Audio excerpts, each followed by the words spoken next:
In this video, we'll take an in-depth look at Hulk Ultimate Destruction, developed by Radical Entertainment. To properly do so, we'll walk through the story together and examine behind-the-scenes details, Easter eggs, and comic references as they arise. As an added bonus, lead designer Eric Holmes was kind enough to sit down and chat with me about his experience working on the game, so I'll share details from that conversation throughout this video as well. He revealed some very cool things, including a couple pitches they were working on after this game, so I'm excited to get into all of that as we progress. But of course, the best place to start is at the beginning, with the early development of Hulk Ultimate Destruction. If you're unfamiliar, this is actually Radical's second Hulk game, with their first being the 2003 movie tie-in game, which released only a couple years prior to Ultimate Destruction. I have a full video on that game as well if you'd like to explore it in a similar fashion, and I think it pairs nicely as a bit of a precursor to this one, but you can still watch this video independently of course too. Either way, I'll refer back to Hulk 2003 often since it was so foundational to where Radical went in Ultimate Destruction. In fact, that also means I need to give a quick spoiler warning up front for both the 2003 movie and game, and while we're at it, any Hulk comics written by Paul Jenkins or Bruce Jones, since I spoil them at one point or another for context regarding the game. But as Radical wrapped up Hulk 1 as I'll call it, progress began on their follow-up game almost immediately. It's important to note that there was a gap of time between Radical completing Hulk 1 and seeing the results of both it and the movie. Eric Holmes described this process to me, as well as how they ended up on the path of an open-world game. When you ship a game, at least when you ship back then, you had to ship on a disc, and the disc has to be manufactured. It has to be sent all over the world from wherever they're manufacturing those things. So there's a turnaround time there. I might be wrong, but I think I remember it being something like 8 to 10 weeks, maybe even 12 weeks back then. So you crunch really hard to finish a game, you wipe yourself out, you take a little bit of time off, maybe a week or 2 weeks, you recover, then you're on to the next thing, but your last game hasn't come out yet. And what I remember was at the time I'd crunched, I got immediately put onto a pitch, like before I even got to take the time off for what the next game was, because Radical was really keen to get something spun up there. And there was a couple of strategic parts worth mentioning there too, because these can all play in there. So first of all, we had some good sort of blossoming physics tech there during Hulk 1. And we had some destruction tech we were working on there too. We also had some streaming tech we were working on. And if you add all that up together, what kind of game was coming out of that would have been a game where you can go anywhere and you can smash anything, right? That would be kind of the highest level of that. And so we had a little demo video we ended up putting together, which had a Hulk smashing his way through a building floor by floor and finding different things on different floors and then blasting his way out of a wall and kind of coming back into the city. An open-world Hulk game was an exciting prospect, but there were still significant challenges to make that work. If you look back at the industry in 2003, open-world games were really exploding. They were getting popular. And that stuff is technologically hard to do. It's hard also to produce. And you're trying to stream a game at some level of fidelity from a spinning disc in an optical drive. That's difficult. It's difficult to get the data fast enough off that drive so that people are moving around the world, that you're getting things on screen before they run out of real estate. Radical had just shipped Samson's Hit and Run in 2003. I think it was after we had shipped Hulk, I think maybe a little bit later in the year. But that was a game that was kind of pseudo open world, and Radical was moving in this direction. We were building technology for streaming stuff. That was one of the big breakthroughs. There's a person called Russell Hill, who was the technical art director on the team. Super smart guy who figured out a way for being able to stream going in every direction in this world and building the world out of hexagons of content that rotate together and match together to make a world. And then working with Mark James, who's our tech director, figuring out how to get that stuff off the disc quick enough. And we had a lot of struggles trying to get that to move quickly enough off a PlayStation. And I'm sure there was more people involved, but I principally remember those two people being the guys who broke that door down and really made that possible. And for a long time, it looked like we had this plan of making an open world game, and then it was going to be a dead end and we couldn't load it fast enough. And those two heroes really kind of landed that. So yeah, anyone who liked that game has thanks to them. It really is impressive just how big of an improvement Ultimate Destruction is over Hulk 1, to the point I often have to remind myself that it isn't a PS3 game. There's a ton of depth to it, not even just in its open world, but also the combat variety and effects within the world, all of which we'll examine further shortly. Another thing Radical had to figure out regarding their follow-up game was the story. As Eric explained, they wanted to get a head start on Ultimate Destruction, but were still unsure how their first game would do, as well as the movie. So during this time, Radical was tossing around ideas while considering what a potential movie sequel might do. Eric even mentions a couple of characters that they had to re-examine because the movie studio was considering using them. Initially, we had put in that we wanted to bring Greyhawk back and have him be a bigger part of the game, and we were told he was actually being considered as the villain for the next movie. This was before the Ang Lee movie had come out. And so there was some things getting taken off the table there, including Abomination was being considered for that too, and he was taken off the table. During this period of time where a movie sequel was still up in the air, Eric explains where he initially planned to take the story and reveals one of Ultimate Destruction's alternate titles. It was originally called Engine of Destruction, and that was a game that was based on following up where the movie was. The journey I wanted to take Banner on was having him sort of trying to solve the fact he turns into the Hulk, right? Now he's a wanted man, he's kind of out there, he's an anomaly, he's dangerous, and so well, the idea was how's he going to do that? So in the game, the idea was he's going to start trying to get material that will help him do it. He's going to kit bash something together, which is going to cure himself. And the more I looked at this, the more I started to realize this is him becoming his dad, because this is the path his father went on when he became the Absorbing Man. And you see the kind of final manifestation of that, where he's got all the kit bash stuff that turns him into that in the first movie. That was kind of the theme of what started there, was like he fought his dad, but now he becomes his dad. What does that do to you when you start looking in the mirror and realizing that is what's happening to you? So that was the kind of core of that, and there was a treatment there built on bringing some of the characters back from the first game. I think that's a really interesting direction to take Banner, and could have been a cool story in itself. Of course, the story as we know it today is much different compared to what Eric was considering, so why did they go a different direction? The main reason was that the 2003 movie failed to meet expectations upon release. Odds of a movie sequel were looking unlikely, so Radical decided to pivot to a Hulk game based solely on the comics. Following this decision, Radical hired two prominent comic book names to work on the game. The first is Paul Jenkins, a Hulk writer whose work was influential even during the first game, namely his Dogs of War series. Not only did Paul have experience writing for Hulk, but he also had writing credits on some games, such as Twisted Metal Black and Legacy of Kain: Soul Reaver 2. You might also know him as the writer of the Wolverine Origins comic series, which was of course very influential on the Wolverine Origins game and movie. In a behind-the-scenes clip, we get to hear from Paul as he describes what it's like working on a game. Writing a video game is very much a collaborative experience. The difference is that you're writing a little bit of a jigsaw puzzle. You have to adapt every other 5 minutes. We have a new technical problem, the technology's changing, there's a new game engine, and every time that happens, you as a writer have to be able to adapt to the change. He's an amazing character, he's very enduring, obviously people have loved him for a very long time, but there's an aspect to him that we don't understand. It's not very often that we get that much rage. So working with the Hulk itself is actually a way of exploring your own anger or inner rage. We'll of course discuss more of Jenkins' comic and story work momentarily, but there was another Marvel figure whose work influenced Ultimate Destruction, and that's Bryan Hitch on the visual side.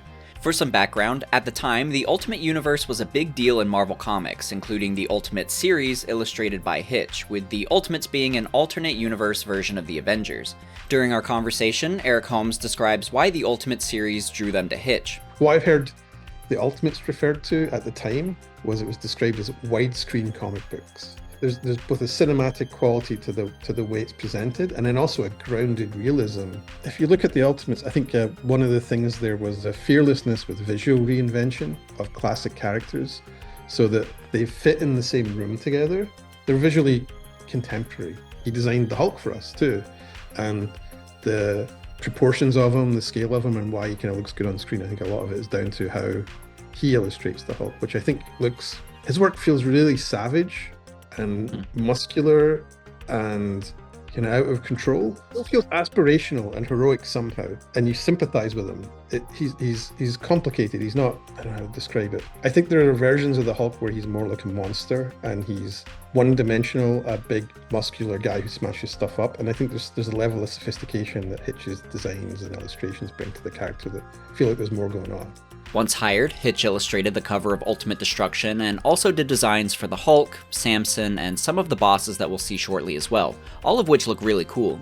In a behind-the-scenes clip, we also get to hear some insight from art director Martin Bay. We went along with Bryan Hitch's Ultimate series as our sort of goal for this is the type of comic book we want to try to reflect in our game.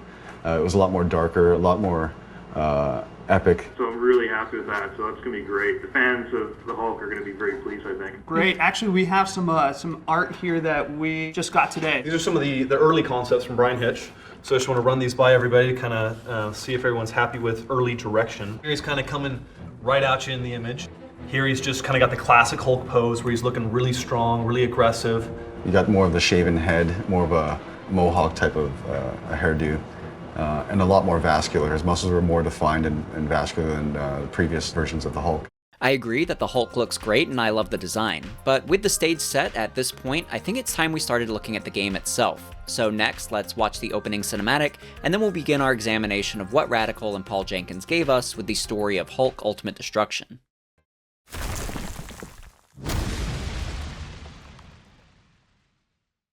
There's a thin line between good and bad. I walk that line every single day. When I stray from it, people die. My name is Bruce Banner, and this is me. I'm not a person anymore. I'm the Hulk. I did this to myself, all in the name of science. This is me, and all that I've become. I'm a big, green time bomb, and I'm ticking. Right off the bat, there were multiple things that I think start us off on the right foot. The first is that the FMV cinematics look great. I even first assumed that they were outsourced, like in the case of Marvel Ultimate Alliance, because they look so high quality.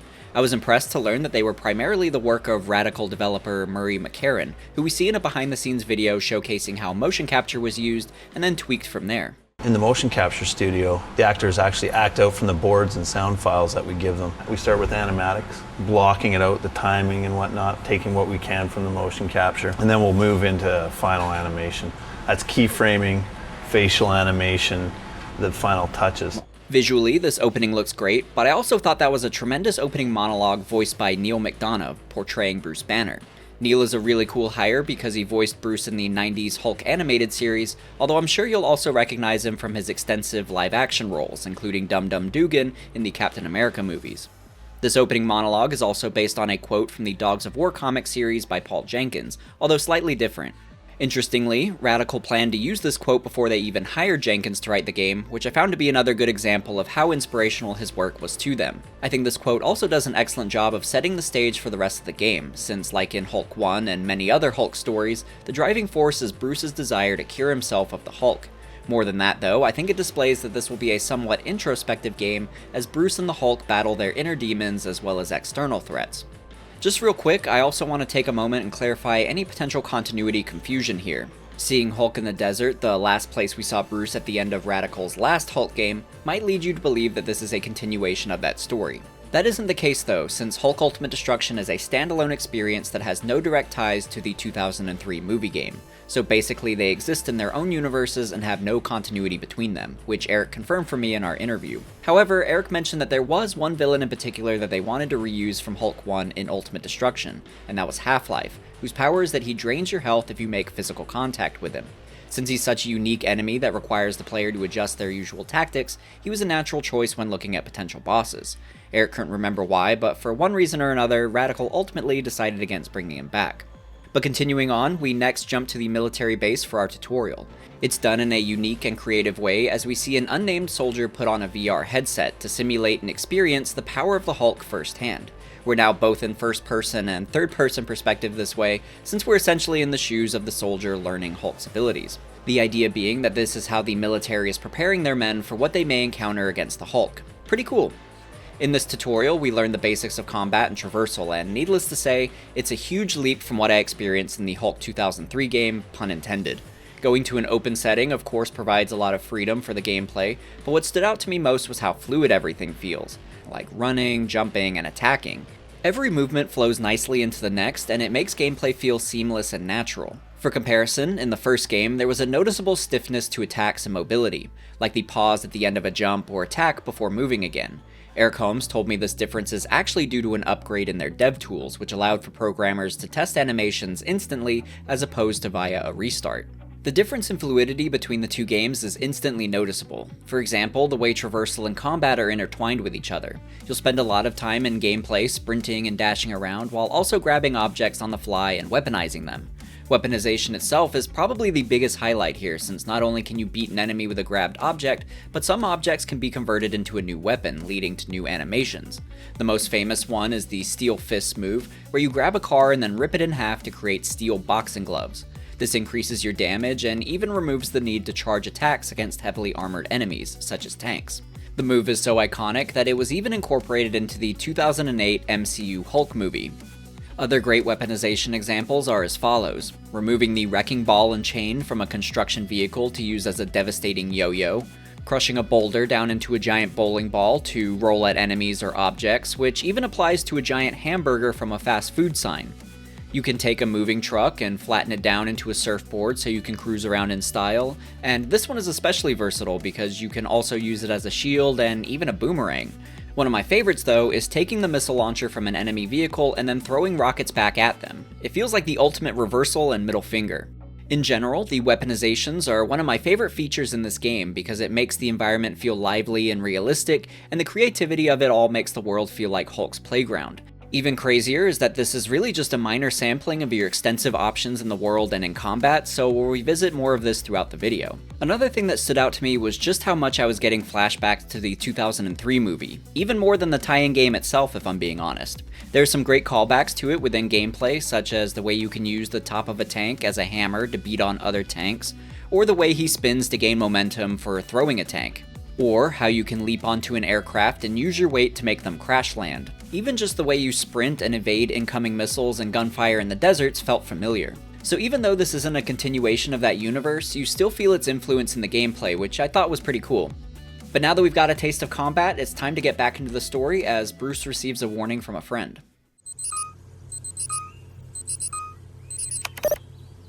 Bruce, where the hell have you been? Oh, out getting some fresh air. Well, I'm glad one of us was. All right, listen to me. I've intercepted a transmission coming out of Branson Military Base. Some spook named Blonsky's taken charge. They're planning a major foray in your direction as we speak. Bruce, he's requisitioned half the men and supplies on the base. They know you're out there and they're coming for you. I want you to come back into town and lay low for a while. You're in real danger out there. Len, if I came into town, everyone would be in danger.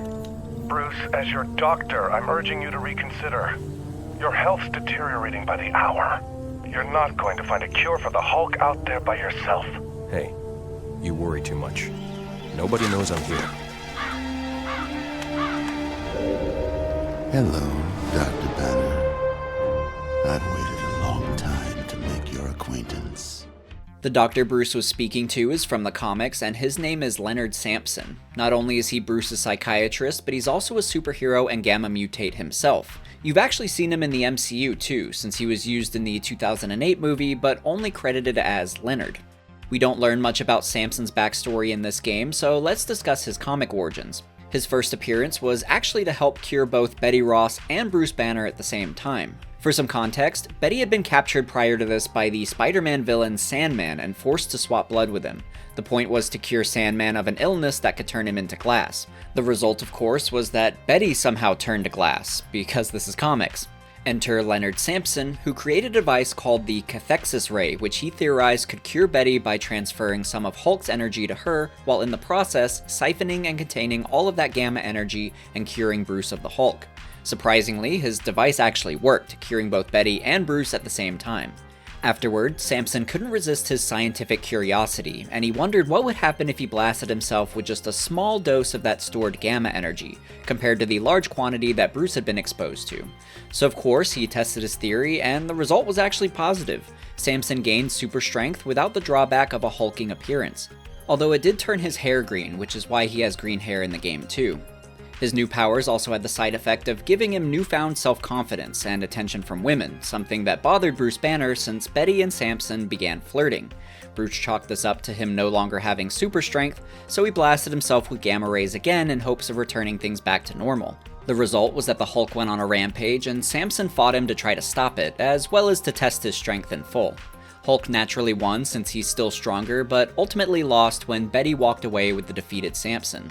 Samson ultimately didn't end up with Betty, of course, but this is how the Hulk returned. Despite their occasional disputes, Bruce and Samson have a mutual respect for each other and are most often allies. Samson would later become Bruce's psychiatrist and attempt to help him with his multiple Hulk personas. This is an important detail and one we'll revisit again shortly.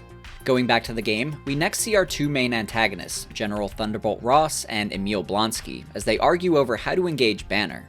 The decision is to fire a missile at the cabin, and the result is as expected. The only thing left standing is a pissed off Hulk. We're now back in the Purple Pants, and we get to put our tutorial skills to the test as we fight the military while attempting to flee the scene. One detail I like here is how the soldiers feel puny against the Hulk. You can beat them with one punch or just toss them away like nothing.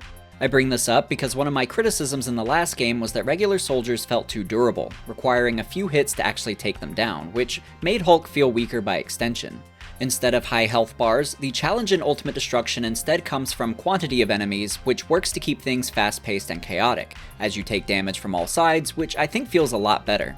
But after we fight our way through the soldiers, we'll eventually leap away, leaving the military alone with the wreckage.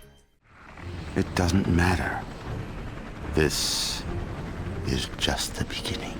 I hope you're satisfied, Blonsky. The Hulk got away. He'll turn up.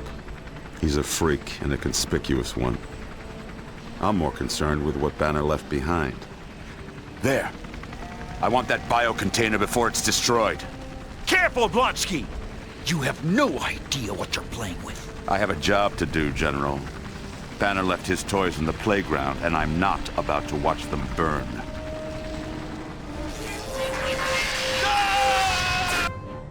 I wanted to watch that cutscene before discussing Blonsky's comic origin because it's another interesting part of this game. So to start, if you're unfamiliar, Emil Blonsky is a notable comic antagonist since he becomes the Abomination.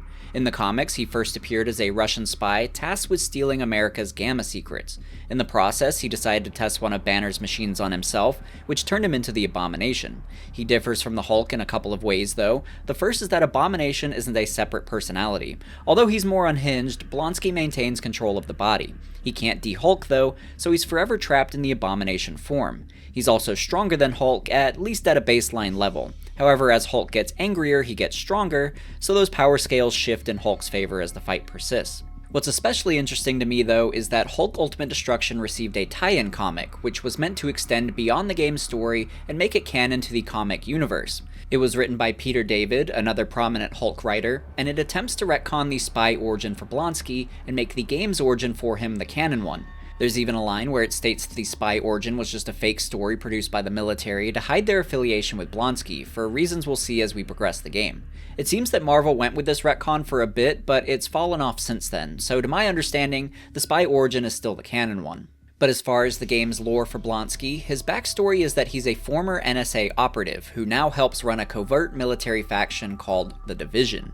He runs this alongside General Ross, who we should also discuss. Thunderbolt Ross, as he's nicknamed, is a staple amongst Hulk comics, appearing as early as that first issue. There, Ross was supervising the test site of Bruce's gamma bomb, and ever since the Hulk emerged, General Ross has devoted himself to hunting both it and Banner. However, in the game, Blonsky and Ross don't exactly see eye to eye on their methods for subduing the Hulk, so that power struggle is something we'll continue to see evolve over the course of the story.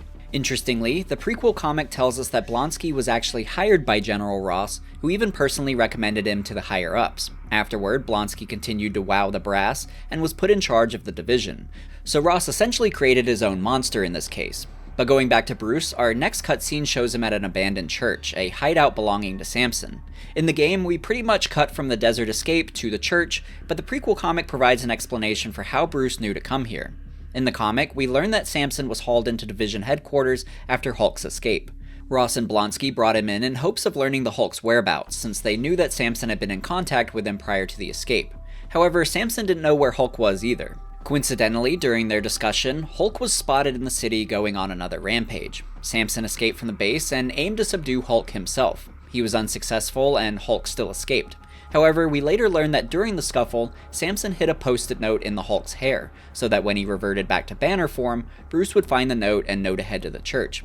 It's not necessary backstory exactly, but I like that it displays the cleverness of Samson. And with Bruce now here, Samson reveals he has a plan. They took the machine from me. It was the only chance I had. I didn't have anywhere else to go. Okay, follow me, quickly. You should have come here sooner, Bruce. Look, I know, and I'm sorry. The sickness is getting worse. I think the Hulk's trying to break away from me, and I don't know how long I'll be able to contain it.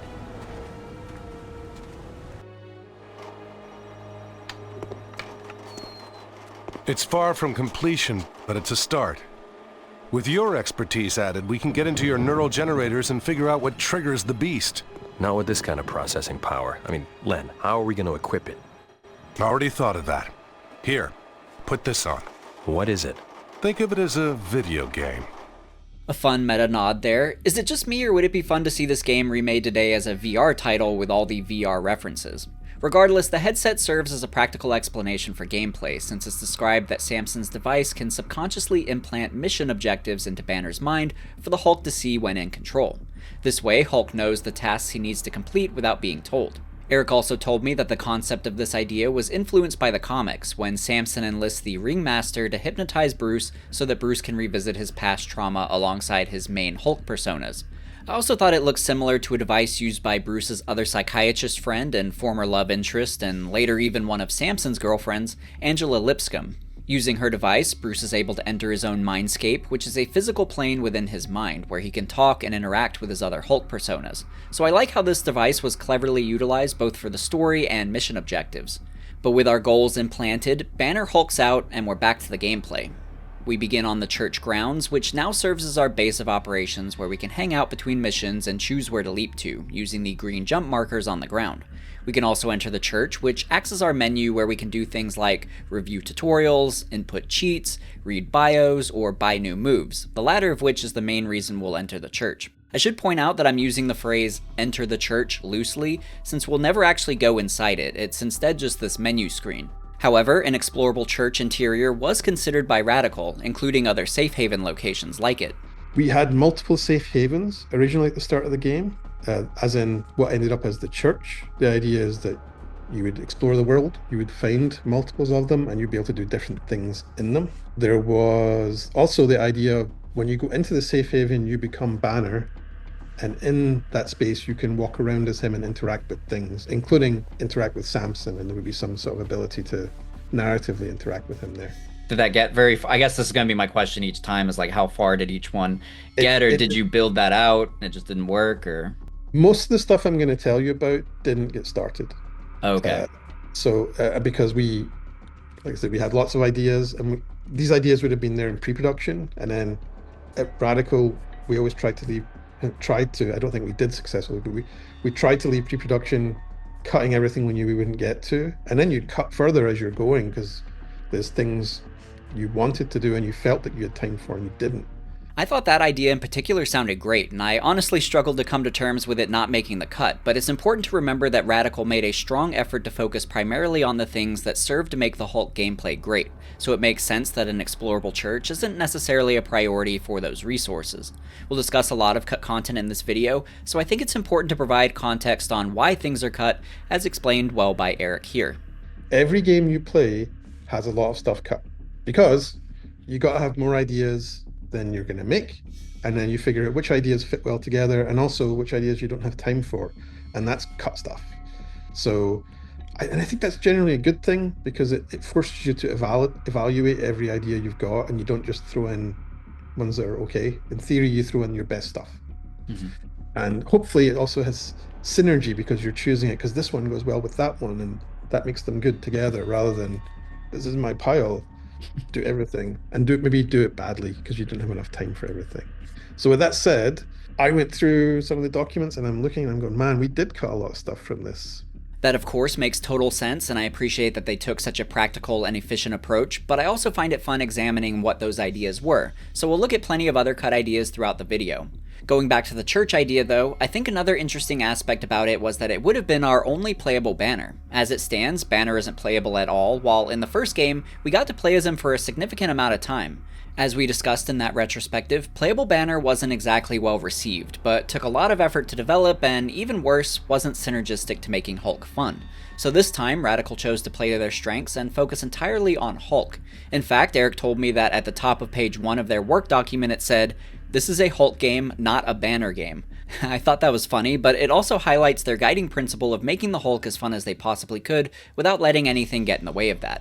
But getting back to the gameplay, our next mission takes us into our first open world location, the city. In a behind the scenes video, Radical describes how they created the city, as well as why they pivoted away from the cel-shaded art style of the first game. Because we're going for a more realistic story with some more mature themes, we're also having to go with, and I think it's a good thing, we're going with a more realistic art style, a gritty art style. You know, there's areas of the city that are kind of scummy, like real cities, and you know, there's some heavy-duty enemies and some heavy-duty weapons that happen that aren't necessarily over-the-top fantastic. They're real, they're based on, you know, military equipment. Once the initial design is laid out, I go and develop this thing called a style guide. So this sort of outlines visual style, characters that we want to introduce, color palettes especially. It would have similarities to Manhattan as far as it's an island and it's got, you know, different boroughs and different areas and, you know, surrounded by water and coastline somewhat familiar. So we modeled it off of different cities, taking ideas from them to create what would be quickly acceptable as a big city feel. The city looks great and it's a ton of fun to explore and traverse across. There's a good variety of buildings as well as interesting landmarks to investigate. For example, you can steal a car dealership's inflatable gorilla and use it to float across the city. The city's larger than it initially looks too, with multiple jump markers that you can find across rooftops that unlock them as essentially fast travel points, which you can use even within missions. The city also contains some fun Easter eggs, which we'll discuss in the gameplay section of this video. But we're now on to our first mission within the city, which is to generate more power for Samson's lab. The way we plan to do this is by having Hulk destroy existing substations, which will force the city to reroute power in a way that Samson can access. I thought this was a good first mission since it highlights the strengths of Bruce and Hulk. Bruce has a clever plan to divert power where necessary, and Hulk gets to smash. We also get a fun example of the VR headset's subliminal messaging to Hulk.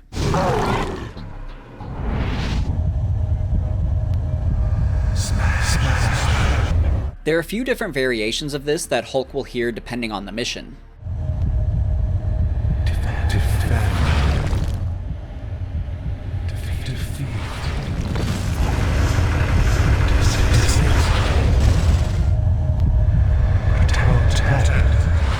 This mission plays out pretty much as you'd expect. We'll leap around the city and break power stations to our heart's content.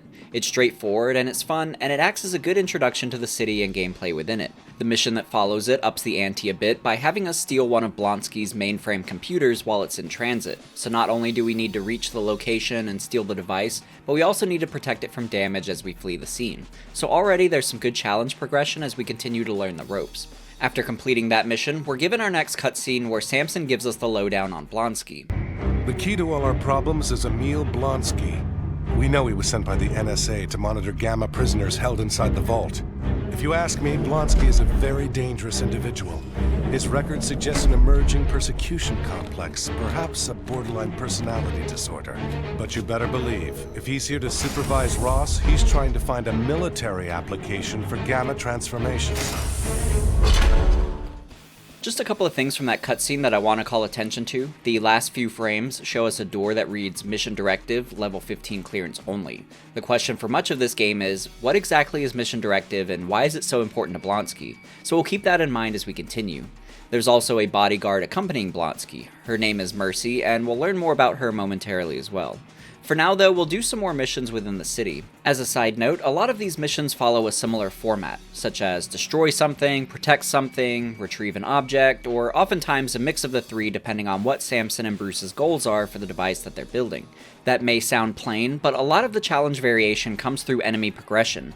Trying to perform these basic tasks becomes quite difficult as new and higher quantities of enemies are dispatched to thwart your goals. This also pushes you to become more advanced with your combat and traversal skills, so it always feels like you're challenged in one way or another. So even though the premise of each mission sounds pretty simple on the surface, it's often not. Also, in between missions, we'll get some more story details as well, such as this next cutscene that shows Blonsky and Ross butting heads. What the hell do you mean, need to know basis? Calm down, Johnny. You're going to have an aneurysm. You've commandeered the inner vault and established a level 15 clearance. Only the president and senior cabinet members have that access. Surely you of all people don't need a lesson in protocol, General. Shouldn't you be more concerned with keeping the Hulk in check? You're not as clever as you think you are, Blonsky.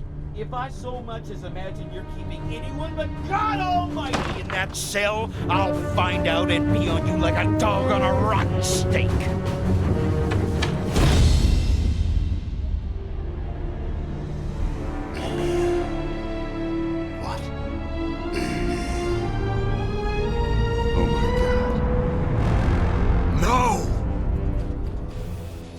So Blonsky is slowly becoming corrupted by the abomination within him, and we know it's only a matter of time before it bursts to the surface. We also learn that whatever Blonsky is keeping in the Mission Directive vault, it's so secretive that even Ross isn't able to access it. We'll let that mystery simmer a bit longer though. One important thing to note before returning to Hulk is that the mainframe that we stole earlier contained a bunch of Blonsky's secret files. So throughout the game, Samson will decrypt more of them, which will provide both valuable intel to he and Bruce, but also inform key objectives and opportunities for missions. We can also read these intel files in the menu, which is nice for added lore, and we get some commentary from Bruce and Samson as well. Minimal contribution? Ouch. He talks about analyzing my work as if he's personally familiar with it. I wonder if he has a background in science. Apparently he wonders the same thing about you, Lynn. Are there any other references to this mission directive?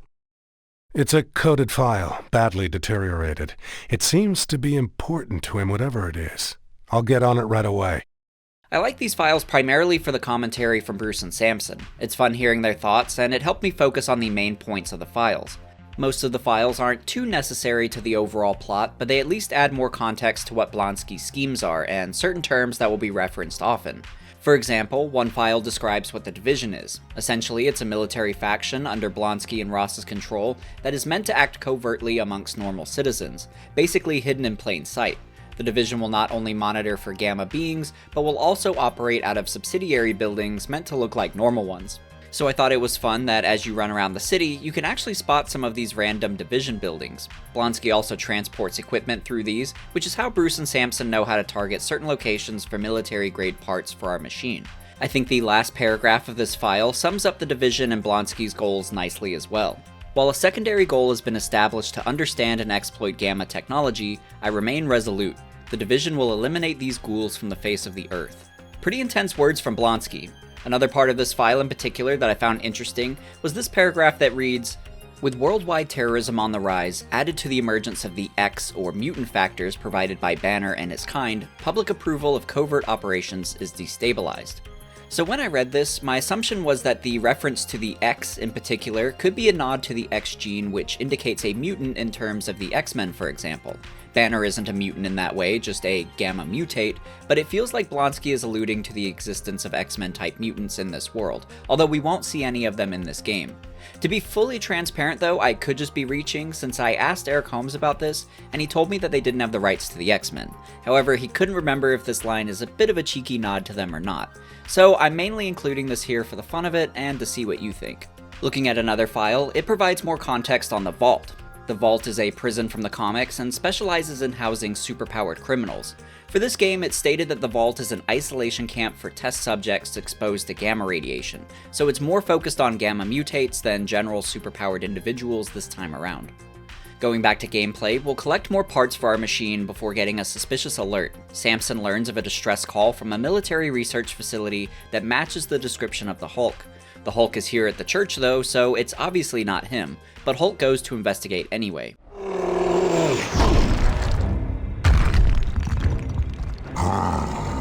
Banner, what did you do to me, you freak? You've turned me into an abomination.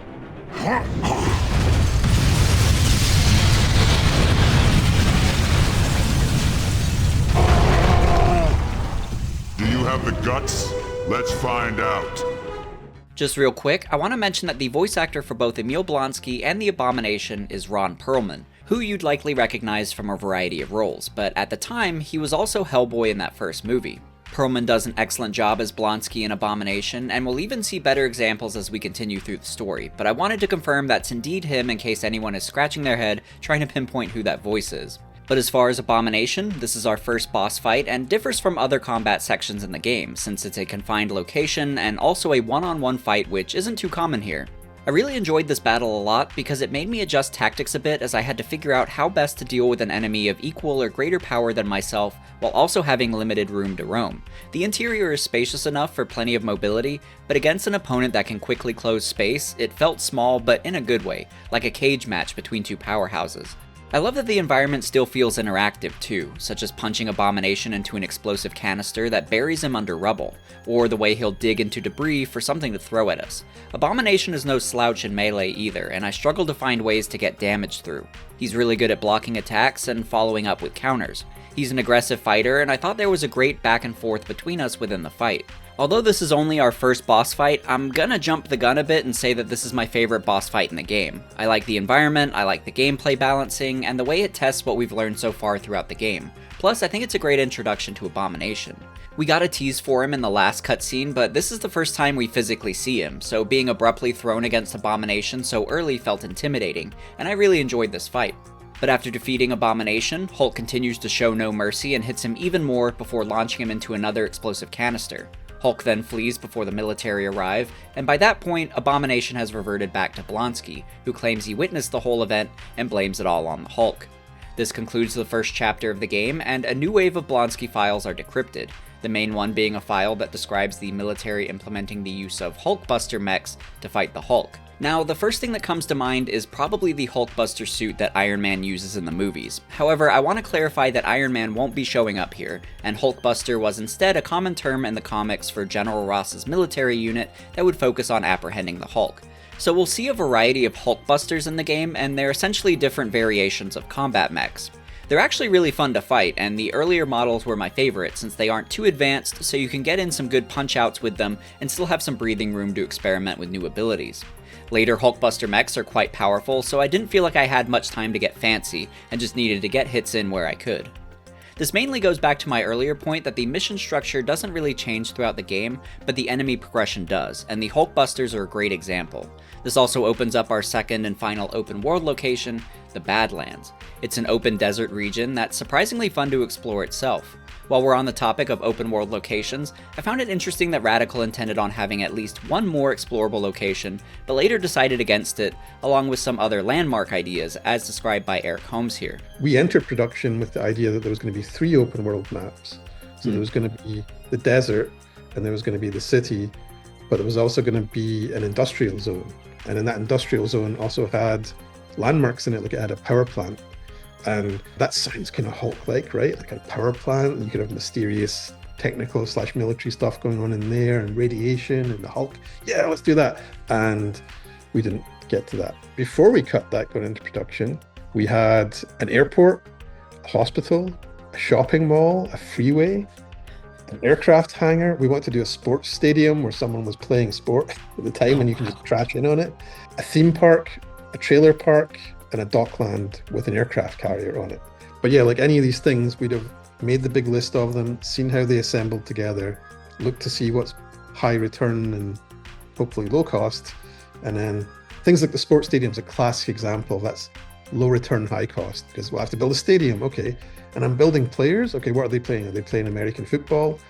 They're not anywhere else in the world, they're just there. And they have to do what? They have to play football, but they just do it here? I mean, that could be the same amount of work to build a new enemy type. And so, do I want a Hulkbuster, or do I want little guys that play football? Well, maybe I'll take the Hulkbuster. I agree that it was probably the right call to focus resources on the gameplay, but it's still fun to think about what it might have been like exploring those locations. It honestly makes me want a modern-day remake or sequel on today's hardware where Radical could implement some of these cut ideas, because I like them a lot.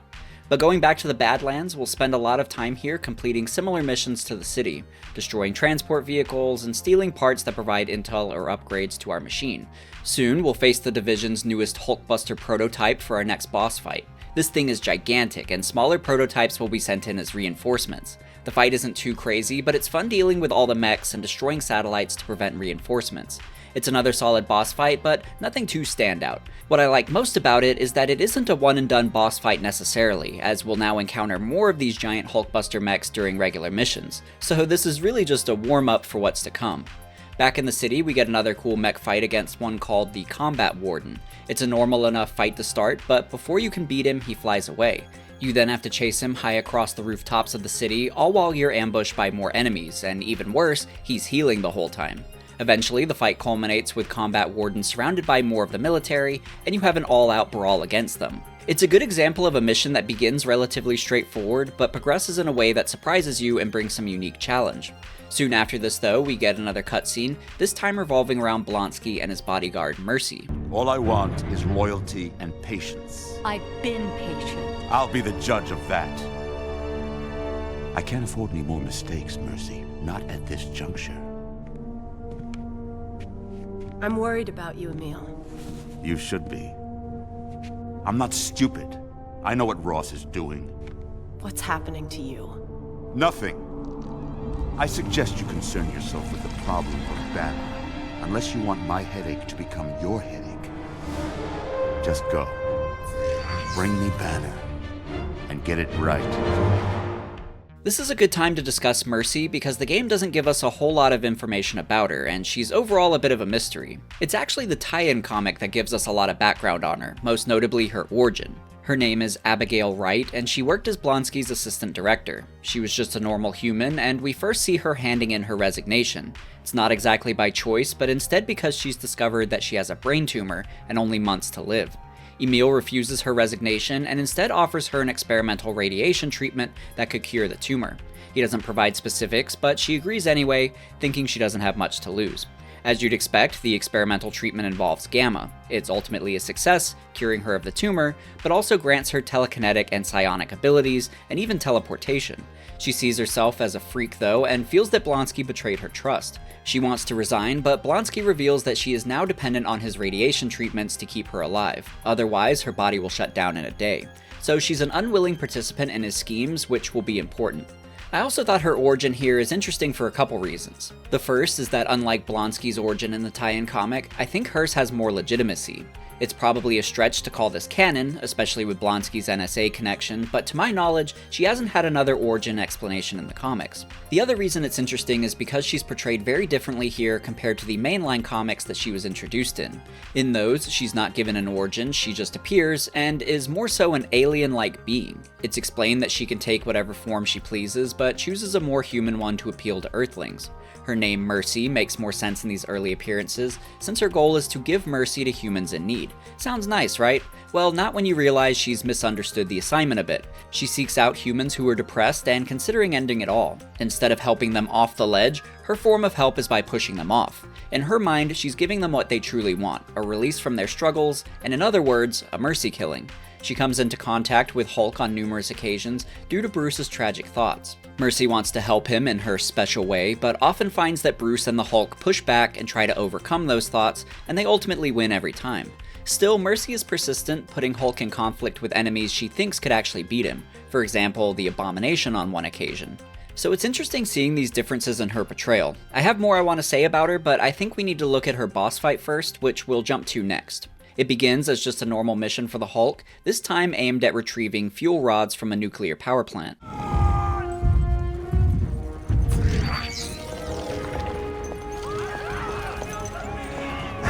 Hello, Dr. Banner. Looking for a couple of fuel rods? I want you to know I mean nothing against you personally. If circumstances had been different, who knows? I'm sorry, Banner. I don't have a choice. Neither of us do.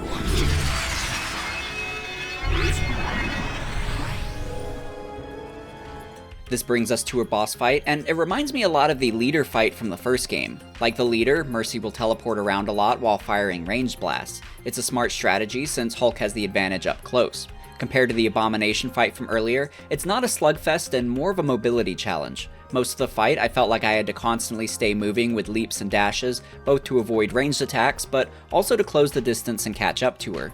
These little windows of time where she's standing still were the moments I could get a hit in or two, and I mostly followed this process throughout the fight. Like against the leader, I never felt like I was able to gain much momentum through combos, and instead had to let the chip damage pile up. It's a decent fight, but I still think I like the Abomination one more because it felt more thematic for a Hulk fight. Even still, I think this is a well-structured battle, and I enjoyed the frantic, fast-paced nature of it. Mercy herself has some cool abilities, and some solid attack variety that kept the fight feeling unpredictable. So overall, I thought this was a fun mission. Once we beat her though, she takes a moment to try and reason with us. Listen to me, Banner. You don't understand. I had no choice. It's Blonsky. He put some kind of tracking device in my head. I'm never safe. Target acquired, sir. We're locked on. You have your orders, Captain. Roger that.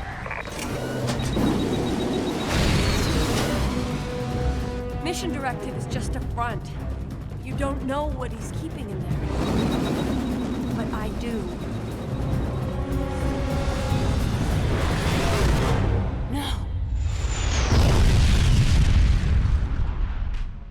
As we already knew, Blonsky is a slime and is willing to kill Mercy in order to defeat the Hulk and maintain his secrets. By the way, the tie-in comic reveals the fate of Mercy since it mostly takes place after the events of the game, so we'll discuss that once we wrap up the game's story. As far as Blonsky, he's an awful person to begin with, but I think this desperate act against Mercy is meant to highlight his deteriorating morality and personality as his transformation into the Abomination progresses. When we look at his files, we see that he is slowly slipping further and further throughout the game. I've seen the color of my soul, and it's black. I've seen the color of my soul, and it's black. I've seen the color of my soul, and it's black. Like with that personal log, each of his other ones sound rather poetic. For example, in log 2 he writes, "My dearest, if there's a God, I want to see his face. I see only the devil in my reflection. God is avoiding us." This writing style is likely another nod back to the comics, because for a time, Abomination laid low while working as a writing instructor. He was very poetic in those comics, and for some context, a lot of his sadness was due to his realization that he could never be with the woman he loved. Prior to being sent away as a spy, he was married to a woman named Nadia. After becoming the Abomination, he was too scared to reveal himself to her, although he would make near attempts at contact, only to back out. This sadness influences his writing, as we see via his various letters overlaid onto visuals of him sleeping at the bottom of the ocean. For example, "She lives above and I below, where waters call as to nights of solitude. To breathe her air would be to bring her here, into the cold stir of a languid sea. And so I cringe and crawl under the water's heavy blankets, into a sleep without dreams, mercifully blinded to her image." So having Blonsky's poetic tone return is a nice touch, and we'll actually discuss Nadia more later as well. For now, I also really like how Blonsky and Bruce parallel each other, as we see in this next cutscene. Bruce, I'm coming for you.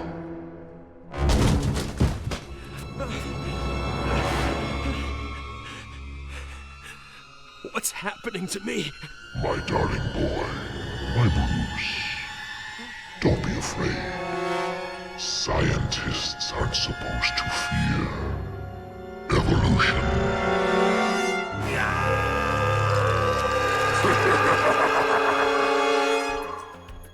Okay, so what's going on there, right? So while Blonsky is being overcome by the Abomination within himself, Bruce is losing control to a different internal Hulk persona, the Devil Hulk. So we talked about this in the last video, but if you haven't seen that, it's important to note that it isn't just the Hulk within Bruce. He has countless multiple personalities, all of which can come out and take control of the body in their own form. Savage Hulk is the most prominent one, and is more childlike and based on Bruce's childhood trauma. Then there's Grey Hulk, or Joe Fixit, who resembles Bruce's teenage angst and what Bruce imagines to be cool. Grey Hulk is smarter than Savage Green Hulk, but not as strong. Devil Hulk is another persona, and in the comics, he's someone that Bruce has locked deep within himself because he's so scared to let him loose. Devil Hulk sees himself as Bruce's protector, but is also his most vengeful personality, since he wants to punish the world for how it's treated them. This cutscene has some great visual callbacks to the comics as well, such as when Bruce screams and ice covers the screen. I'm sure this is based on the comics where Bruce first encounters Devil Hulk, which is an icy landscape within his mind.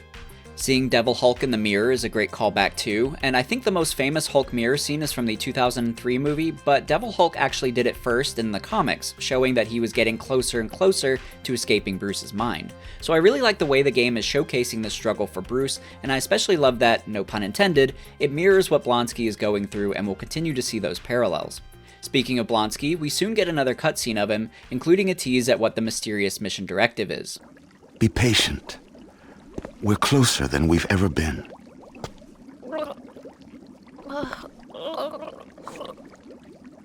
Banner's going to break any moment. He can't keep the beast inside him much longer. Once we capture him, I'll know how to control the transformation. We'll know. God help me. I'm beginning to understand the appeal.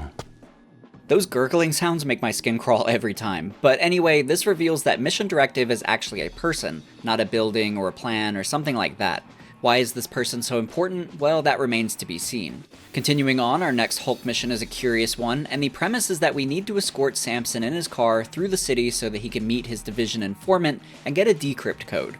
Banner doesn't like the idea and feels that something's off, but Samson insists that it's a necessity. So we do as he says, and we protect his vehicle from the military as he drives through the city. Not exactly inconspicuous, but it'll get the job done. As far as escort missions go, this one's not bad. Samson is good about keeping his distance, so he wasn't taking a bunch of needless damage. However, his driving skills could use some work since he often ran into other buildings and struggled to navigate the city at times. In all seriousness though, I was impressed that the vehicle was able to traverse the debris and the city without ever getting completely stuck, and I never had to reload the level for that reason. So Samson has that overshield in Web of Shadows. If you're wondering what happens if you fail to protect Samson, well, his car will explode and be left a charred husk. Oops. When we successfully escort him, he'll pull into the meeting site and it's mission complete. So not much fanfare, but we did it.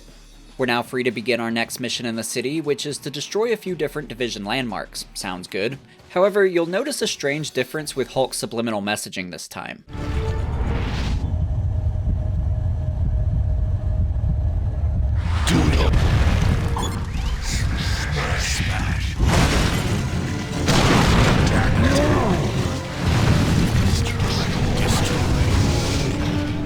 Very cool and very creepy. As the player, it really takes you by surprise because by all accounts, this is just a normal mission like any other. Samson even gives a briefing ahead of the mission like usual too. So now you're in the middle of this objective, realizing that something's clearly wrong, but there's nothing you can do, so you just complete the objectives by rampaging against the Division. But what's happening is Devil Hulk has hijacked our subliminal messaging and is now directing Hulk. We're left to wonder, does Samson actually have a hand in this mission, or are we completely going rogue from his perspective? What's actually real here? I thought this was brilliant because it nicely simulates the psychological confusion and helplessness that Hulk and Bruce must feel. Once we complete our tour of destruction, we then return back to Emil and see how he's struggling with the voices in his head. I didn't mean for things to happen this way. I feel like I'm breaking down inside. I'm a freak show. Sometimes you gotta do what's necessary. A mutation doesn't have to be a curse. Yes. Yes, it can be a blessing if I choose it to be.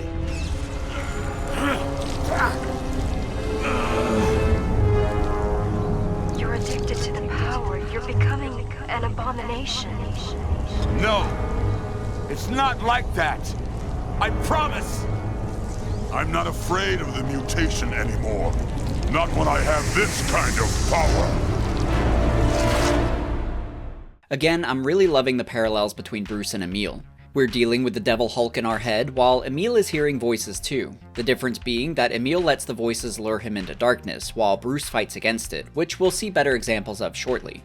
Also, the picture of a woman on Emil's desk is his wife, Nadia Blonsky, so I thought it was cool that we get to see her briefly and even hear her, even if the voice is just a manifestation from his mind. Returning back to Hulk, our next mission seems to legitimately come from Samson this time, as he tells us we need to head to a military test site to retrieve more intel from his Division contact. Bruce sees this as an unusually big risk, but decides to trust Samson. Unfortunately, Bruce's suspicions were correct, which we learn upon reaching the site. Dr. Banner, remain where you are. Do not attempt to retreat or we will fire. Bruce, this is Len. I need you to listen to me. I can't protect you anymore. We've lost control, both of us. If you don't let me help you, you'll destroy yourself and the rest of us in the process. They'll kill you this time if you don't comply. Get down! Get down! You're wasting your breath, Samson. That creature isn't Banner. It won't respond to logic, only to what it understands. Brute force. General Ross, this is Control. We are activating all attack systems. You're good to go, General. Good luck. I don't believe in luck, Lieutenant. We'll get to Samson's betrayal in a moment, but first, we're now forced into a boss fight against General Ross. It seems he's had enough of Hulk's ultimate destruction and wants to take matters into his own hands by piloting a gigantic mech. I actually thought this was a cool nod to the comics, since he did this once there too.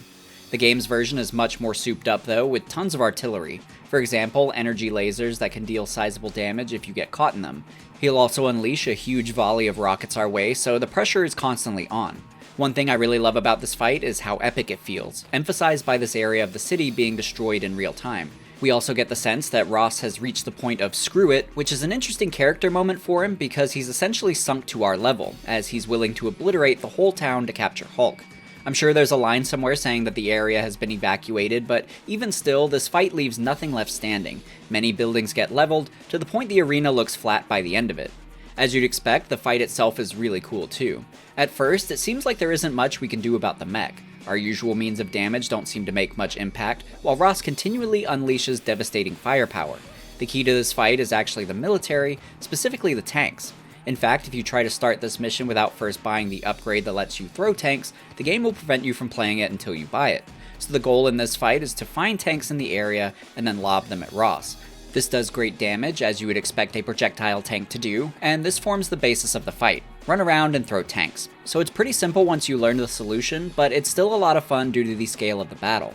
Before wrapping up this boss fight, as a bit of a side note, I was listening to some of Ross's voice lines for it in the audio files, and a couple stood out. The first one I didn't hear in my playthrough, but it's a nice comic nod. You're a milksop, Banner. Even in the Hulk 1 comic, Ross calls Banner a milksop, so I thought that was a nice touch. The second line that caught my attention was for a different reason, and well, I'll play it first and you tell me what you hear. Come and mop up, boys. I'm done here. Okay, so if you have a dirty mind like me, you probably heard something wild there. If you're normal, you heard the line the way it's written to be, which is, "Come and mop up, boys, I'm done here," which plays if he defeats you. Come and mop up, boys. I'm done here. The subtitles make a huge difference. And sidestepping the way I just tarnished that mission, I want to comment that I think it's a really cool idea to have these death scene lines from bosses, and it seems like there are even multiple lines that you can get, although none particularly noteworthy. Still, it's a fun idea and reminds me a bit of what the Arkham games later did with their death scenes. But after throwing enough tanks, we shut down Ross's mech and return back to Samson. Samson, it's not working! The creature's not a bloody dog! General, just keep your men away! I'll handle the Hulk!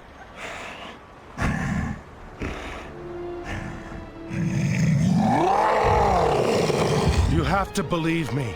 I never wanted it to be this way, but there had to be a failsafe. You've become a threat to innocent civilians, Bruce. I can't help you anymore. Sleep.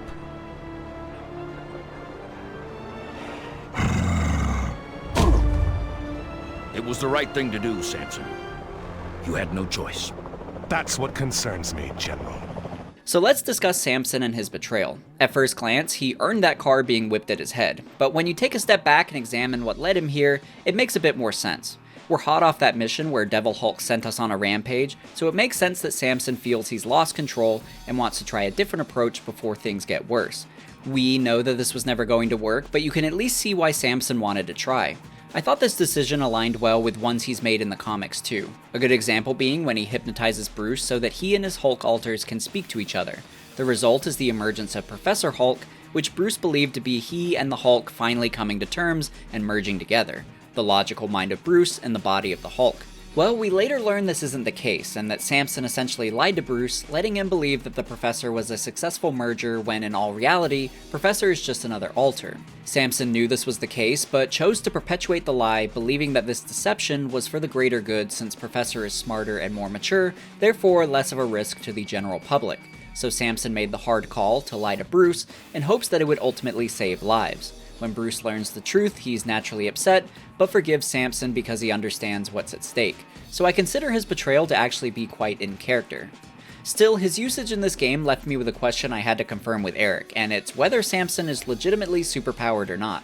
I know at first glance it seems clear that he must be, since he's got the right stature and the green hair, which was a feature that came after getting gamma charged in the comics, and he even wears his lightning bolt symbol on his belt buckle. Visually, it's all there, besides the uniform. However, I found it strange that throughout this game, we never see any feats of strength from him. We even have to protect him in that dinky little car. So nothing about his inclusion showcases a superpowered individual to me. Eric, of course, confirmed that Samson is superpowered in the game, but what I found most interesting was that he also mentioned that Samson was on their list of potential boss fights. So I'd speculate that that's where his superheroics would have been showcased and why I'm feeling that absence. However, I should mention that Eric couldn't recall where exactly the fight would have been placed in the story or how far the idea got, only that it was an idea that Radical had on their list. So for all I know, it might have been cut very early on. Still, I can't help but wonder how it might have worked, and I think it could have fit nicely here after being betrayed by him. Or perhaps, like in the tie-in comic, after escaping the cabin when he uses the fight as a way to leave a note to tell us to meet at the church. I don't think it hurts the game by not having a fight with him, and maybe it even benefits it, but I do think including it might have filled the gap I'm feeling with Samson. Even still, I'm happy with the way he's utilized and portrayed as it stands. As we continue through the story though, I do want to point out a bit of a complaint that I have with how it's laid out. So in between key missions, we often get these text recaps. Nothing problematic with that in itself, but I feel like they often do a lot of the heavy lifting with story context, when I wish those details were just more clear in the actual gameplay or cutscenes. For example, in this recap, we're told that Devil Hulk actually sent us to destroy civilian buildings. That's a major detail that explains why Samson felt the need to betray us and why Ross was so hot to fight us. During the Devil Hulk mission, it's clear that he's hijacked our subliminals, but it wasn't clear to what degree we were going rogue. I just assumed we were on a normal mission from Samson until Hulk derailed us into needlessly attacking division buildings in a more aggressive and devastating fashion beyond what would be considered strategic by Samson and Bruce. Learning those were civilian buildings feels like a big deal, and it's something I would have liked to have been addressed more prominently, maybe by Samson during the betrayal reveal instead of the story recap, especially since the recap is something I imagine a lot of players just skip. In the grand scheme, this isn't a big deal, but it was something that felt a bit like patchwork to me. But continuing forward, we next jump to the military base as Bruce is being examined. You can't just open his mind. It's like trying to peel an onion with a chainsaw. You promised me he'd have the best of care. I said to the best of my ability. It's out of my hands now. Go ahead, Banner. Hit me. Hate me. You know you want to. Those restraints you're wearing translate your strength into nerve impulse energy. The more powerful the prisoner, the more energy he uses to restrain himself. If you become the Hulk, you'll kill yourself. You can't break a man who's already broken, Blonsky.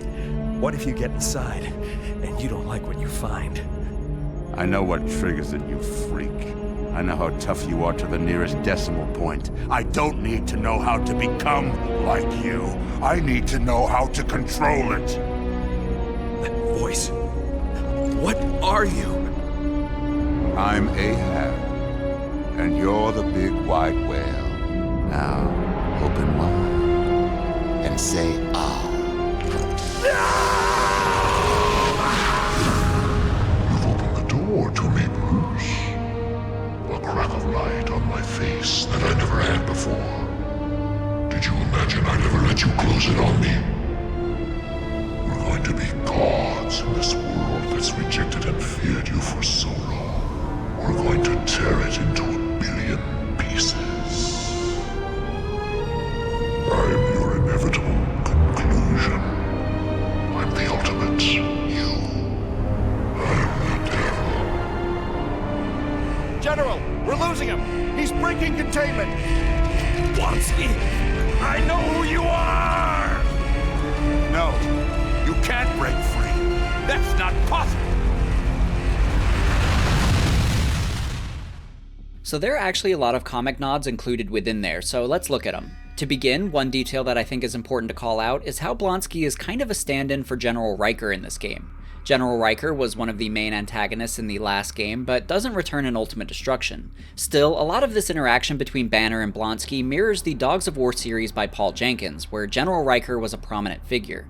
We talked about Riker a lot in the last video, so I'll keep it brief here, but he's essentially a shady government figure who's attached to numerous American conspiracy theories. He's bad news and sees the Hulk as a trophy to capture.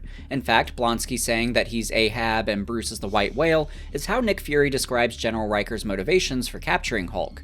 In that comic series, Riker does manage to capture Hulk and uses the same restraints as we see in the game, which increases resistance the more the captive struggles. That line Blonsky uses about knowing how tough Banner is to the nearest decimal point is a quote used by Riker in the comics as well. I also like how this interaction with Blonsky opens the door to Devil Hulk, since Riker's experiments on Bruce help to release the Devil Hulk there as well. Devil Hulk drops some comic quotes here too, like when he mentions a crack of light on his face that he hasn't felt before, as well as being the devil. As we mentioned, the frozen landscape is a callback too. So more than any other cutscene in this game, I felt Paul Jenkins' fingerprints on this one especially, which I liked since I thought it tied nicely to those comics while still fitting the narrative of this game.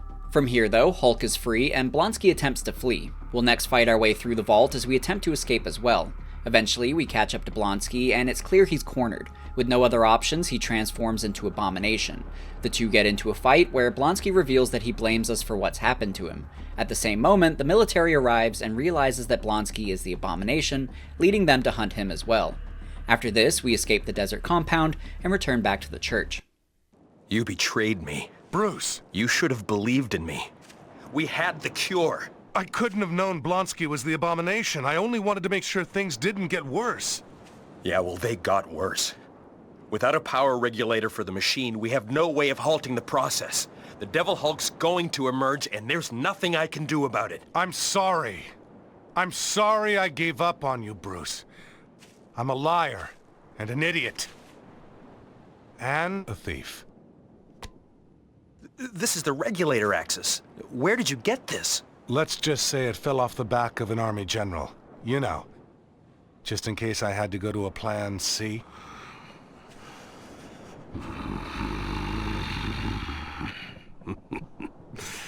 Apology accepted.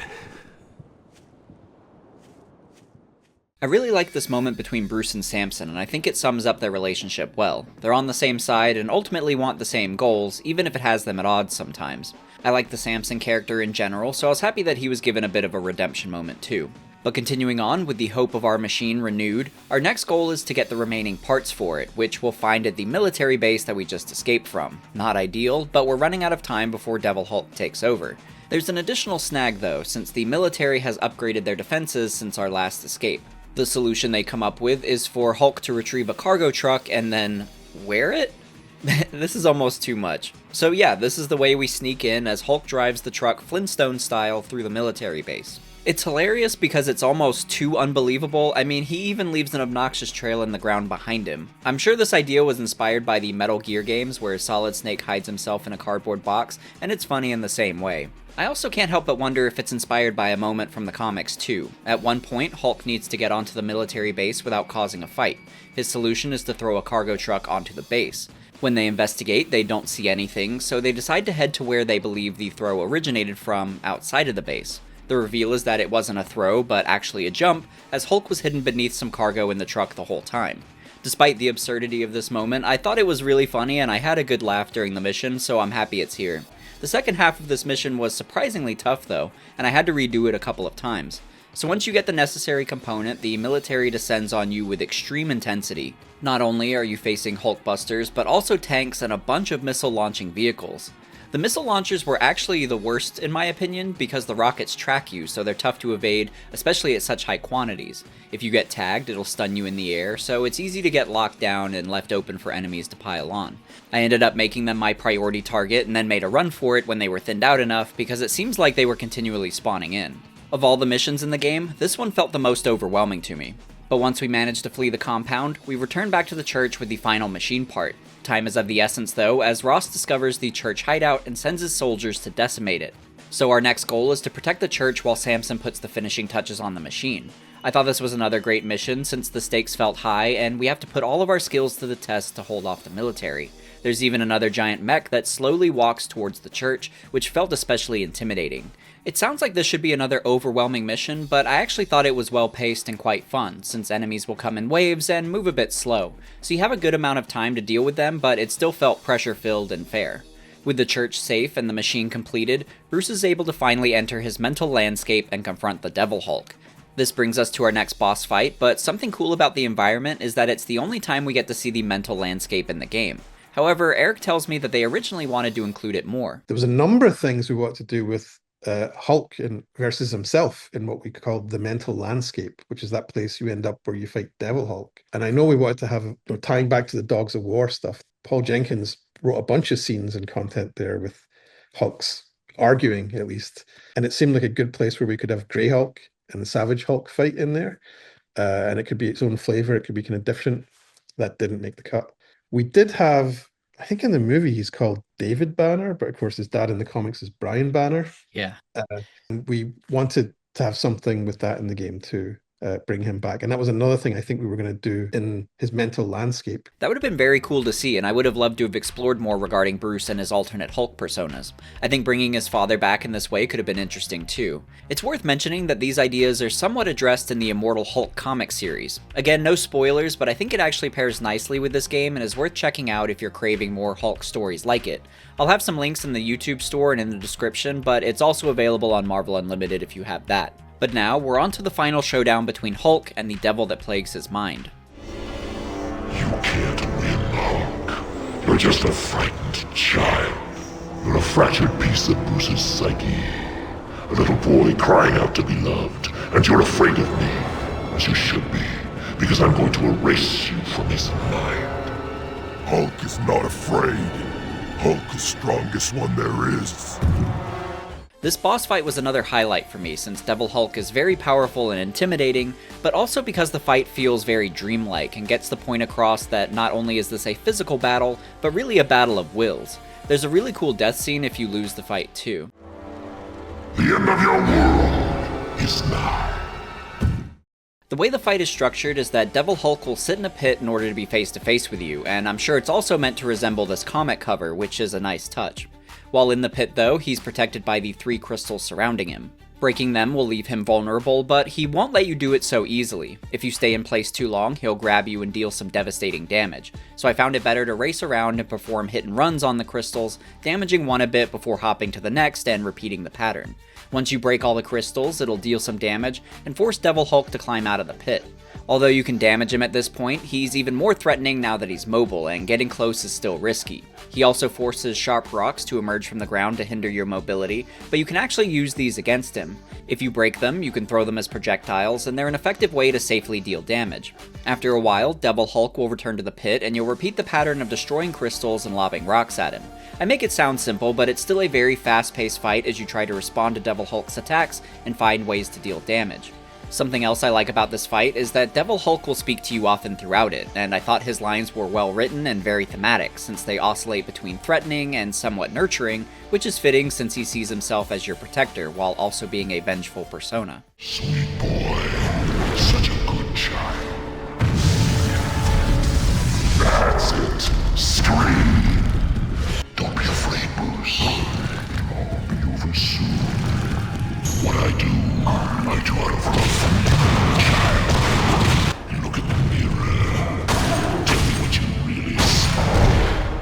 Don't blame me for the darkness in your mind. This is who you are. You wound my heart, my love. So yeah, I thought Devil Hulk was represented really well. I think it's a great boss fight in itself too. It's challenging and rather lengthy, and I think it adequately displayed a very personal internal struggle, one in which we're the underdog. So it felt thematic that we have to push through and overcome the challenge of Devil Hulk.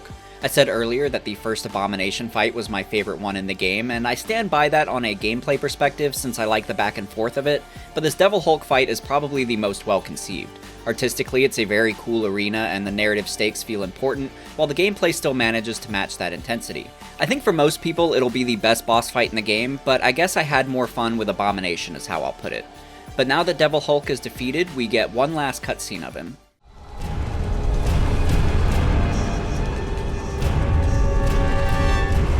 No, you're not strong enough. You're just a child.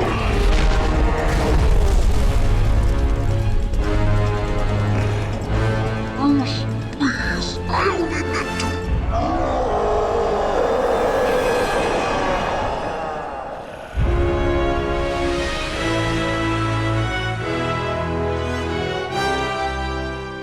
Defeating Devil Hulk was a big triumph for Bruce and the Hulk, but we still have one more problem to deal with: Abomination. We've talked plenty about how Bruce and Emil's struggles mirror each other in this game, so now that Bruce has defeated his inner monster, let's see how Emil is handling his.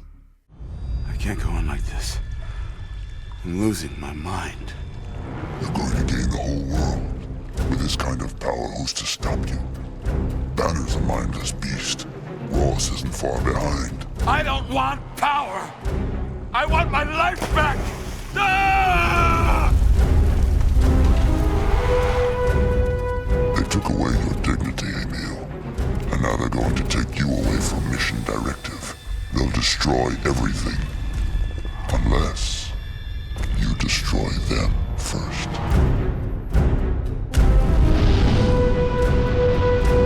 As expected, Emil has chosen the dark side. Again, I really like how Emil is used here, since I think utilizing him as a comparison character does a great job of highlighting what makes Bruce a hero. Both characters are on the same road, but when the time comes to choose a path, Bruce takes the more challenging high road and Blonsky takes the easier low road. It clearly differentiates why one character's our hero and the other isn't. There's a strong theme of internal struggle in this game, so Blonsky and Bruce's characterizations adequately showcase and support that throughout the narrative, so I think Jenkins did a great job here. There's still even more to discuss about Blonsky, so let's next look at the cutscene that follows. The context for it is that Samson's scanners revealed that Abomination was on his way back to the vault to reclaim the mysterious Mission Directive, so Hulk follows. Entering in console, Mission Directive. Level 6 clearance required. Warning, unauthorized entry in console, Mission Directive. Level 6 clearance. Warning, Oh, God. Just hold on, baby. I'm here. Blonsky. I should have come back sooner. Oh, God! I've lost her. I don't understand. Is this Mission Directive? I only wanted to help her back. That's all I wanted. She's gone. What's happening here? Emil, who is she? My wife, Nadia, and my unborn child. They weren't affected. Our job was to examine what we knew of gamma radiation and its effect on human tissue. It was a government program sparked by your previous research. She was diagnosed with ovarian cancer. Emil, it's time to bring this to an end. No! You created gamma transmutation, Banner. You did this to her. My bloodline ends with me because of you and your damned experiments! Kill them, you damn freak! And now I'm going to return the favor 1,000 times over! So yeah, Mission Directive isn't a weapon or program or anything like that, but instead Blonsky's wife, Nadia, infected with gamma radiation. This isn't exactly based on the comics either, by the way. Nadia doesn't get infected with gamma there, and I don't think she's ever pregnant with Emil's child either. Instead, in the comics, Emil's sadness over her stems from him fearing her reaction to him in his Abomination form, which is permanent, since he can't revert back like Bruce can. So he lets her live her life, believing he's dead.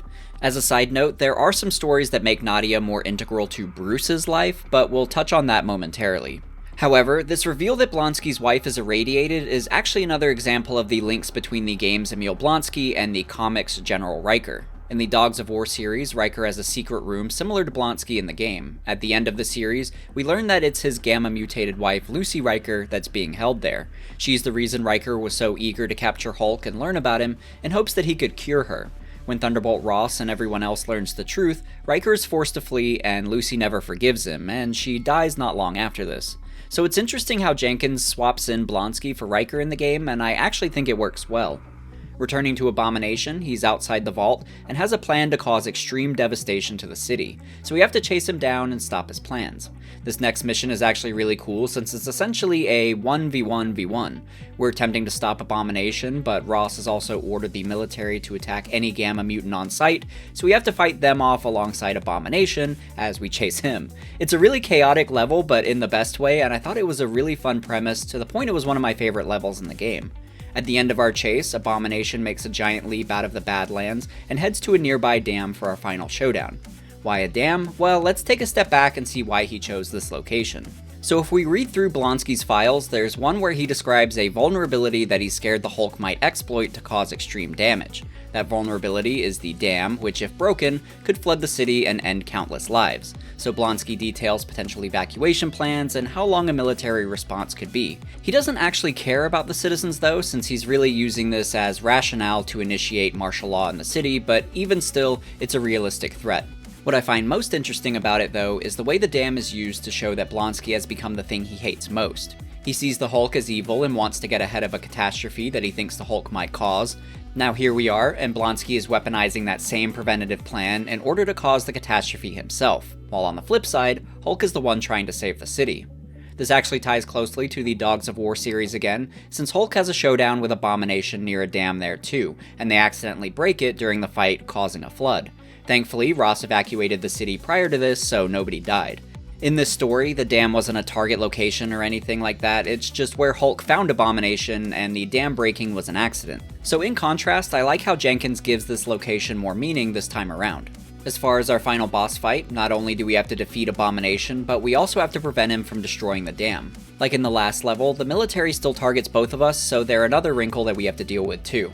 The fight itself is pretty cool, and the pressure of protecting the dam makes things feel tense. Abomination had previously undergone another transformation, so he's even larger and stronger now, and I felt that difference in the gameplay, and it also felt risky getting too close to him. At certain intervals during the fight, he'll turn his attention to one of the 4 generators protecting the dam and attempt to destroy them. You have a brief window to try and damage Abomination while he does this, but even that felt risky because he can still grab you and use you against the generators, or he'll just lob the explosive generator at you. After a few playthroughs of this fight, I don't think you can prevent him from destroying the first 3 generators, so the fight really comes down to the last one, which I both like and dislike. What I like is that it feels very tense, like our success is very down to the wire. What I don't like is how much it seems to hinge on these last few seconds, like the rest of the battle wasn't that important, and instead, all that matters is if we can rush Abomination's health down at the very end. You don't have a ton of time to do it either, so it's easy to get a game over with just a sliver of his health remaining. Still, I think the tension of the fight and the scale of it was fitting for the finale, and defeating Abomination felt like a challenge. And once we do, we get our final cinematic of the game. You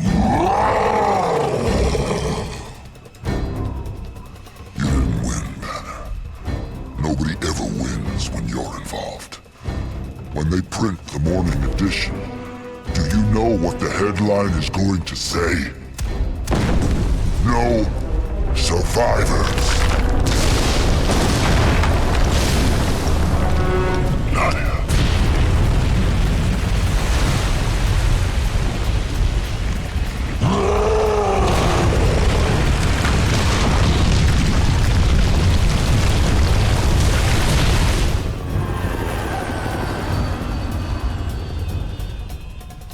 A dam burst today, releasing almost 20 million metric tons of water. In a statement released this morning, General Thaddeus Ross blamed the Hulk for their devastation. We had the cure. It was right there in front of us. Dreams always are, Leonard. But you can never reach out and take them, now can you? We could start again and finish this time. I know I can persuade them to let me help you. I can't stay here. They're too afraid of the Hulk to let you try. I guess this is me, Len. I'm not a person anymore, I'm the Hulk. And I can't force people to understand. Dr. Banner, remain where you are. You are in our sight. This doesn't make any sense, Bruce. You don't have anywhere to go. Who does?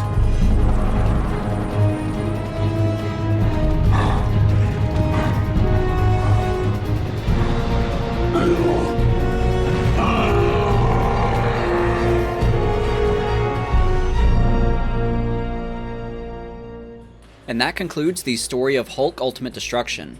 As far as that last cutscene, I thought that was a strong ending. For Abomination, I found it fitting that he was buried underwater, with his last line being Nadia, since as we discussed in the comics, he often sleeps under the weight of the ocean while thinking of her, so I like that connection there. For Bruce, I thought things ended on the right note for him too. Hulk saves the day by using his mastery of destruction to protect the city from the flood, but of course nobody knows because Ross used the media to brand him the villain. Typical. So Bruce is left once again as our tragic hero. No matter how often he tries to do the right thing, he's seen as a monster and hunted by the military. So like in the last game, the movies, the TV series, and the comics, Bruce leaves us on the run once again. Ultimately, I thought this was a fantastic Hulk story and game. Focusing on the story element, I think Jenkins and Radical do an excellent job with the characters in particular. There's good depth to Bruce and Blonsky especially, but even Samson and Ross feel like they make some character-defining choices throughout the game. Such as when Samson betrays Bruce. He thinks he's doing the right thing, only to learn that wasn't the answer, so he returns his allegiance back to Bruce and remains an ally at the end of the game. Then Ross, who believes himself to be the hero for chasing Hulk, but throughout the story, we actually see him become another villain in the process, first by destroying part of the city in a failed attempt to capture Hulk, and then again by villainizing him at the end, despite Hulk being the hero. So I like how the supporting characters are given some depth too. The story of Ultimate Destruction isn't totally over though, since the tie-in comic tells us what happened after the events of the game, so let's look at that. To start, Abomination isn't dead. The military captured him and are deliberating on what to do with him. Of course, their idea is to use him as a weapon. They want to drop him into enemy territory so he can fight for the United States, but they're at least smart enough to have some concerns, so they order Ross to conduct a psychological examination to see if Abomination is fit for such a task. We and Ross know damn well that Abomination won't serve anyone but himself, but orders are orders, so Ross reaches out to Samson to conduct the assessment. For most of the story, we listen to their conversation, but this is also when Mercy returns, essentially as a ghost, revealing that she isn't dead exactly. In some of her dialogue, she suggests that her early mainline comic appearances happened between the game's story and this comic. For example, she addresses the alien thing, stating that she appeared to people as an alien for a while because it was fun. She also mentions the time that she interacted with a near-death Betty Ross while she was on an operating table. As far as her appearance here, her goal now is to punish Blonsky for how he treated her. It's soon revealed that she drew Hulk here too in hopes that he'd kill Abomination this time. Why would he do this? Well, this comic also ties in another big event where Abomination kills Betty Ross. That's right, in the mainline comics, Abomination remained bitter that he couldn't be with Nadia and he blamed Bruce for his misfortune. His solution was to take Betty from Bruce so he'd know what it feels like. He poisons Betty Ross with some of his blood, which soon kills her. This is actually why Hulk fights Abomination at the dam in the Dogs of War series, since Hulk is seeking revenge for that act. So I thought the Betty Ross link here was an interesting one and not something I expected. The rest of the comic doesn't really give us any important details though, if I'm being honest. In fact, it's a bit of a weird series because instead of expanding on the lore, Peter David uses it as a way to do a bunch of retcons. From what I've read online, so take this with a grain of salt, the story online is that Peter wasn't happy with how Bruce Jones wrote certain characters during his time on the Hulk series, so Peter is attempting to rectify it here. For example, in the Bruce Jones series, he reveals that Blonsky was abusive towards Nadia, to the point that she makes a deal with an organization in order to get revenge. The deal is for her to bring the organization Bruce Banner, and they'll provide her the opportunity to kill Abomination. To accomplish this, she poses as a love interest for him and even sleeps with him. So in this Ultimate Destruction comic, we get retcons that feel really out of nowhere, like Abomination saying that he had 2 different wives, both named Nadia, I guess to clear up some of the Nadia stuff. Then another line where Hulk says that Bruce sleeping with Nadia must have been a nightmare. So these comics feel a lot more like cleanup duty than actual extensions of the game, which was a bit of a bummer. The final fight feels a bit redundant too, with Hulk and Abomination fighting in water again, where Hulk chooses not to kill him. We do end on a bit of a cliffhanger though, since despite everyone realizing Abomination can't be trusted, we still see a military secretary approach him with a mission, suggesting he'll be weaponized anyway. So overall, the tie-in series is nothing too groundbreaking, but it still fills in some extra detail on the game's story and lore at times, and I especially like how it brings back Mercy and gives her more depth. This actually links to a criticism I have for the game, because it feels like it glosses over Mercy quite a bit, and most of the context I have from her comes from the tie-in series, when I wish she was instead more fleshed out in the game itself. So she's the main reason to check out this comic, otherwise, quite honestly, it's not really a story I'd recommend checking out. To wrap up my thoughts on the game's narrative though, I thought it was really good and I'm very happy with what Jenkins and Radical gave us with it.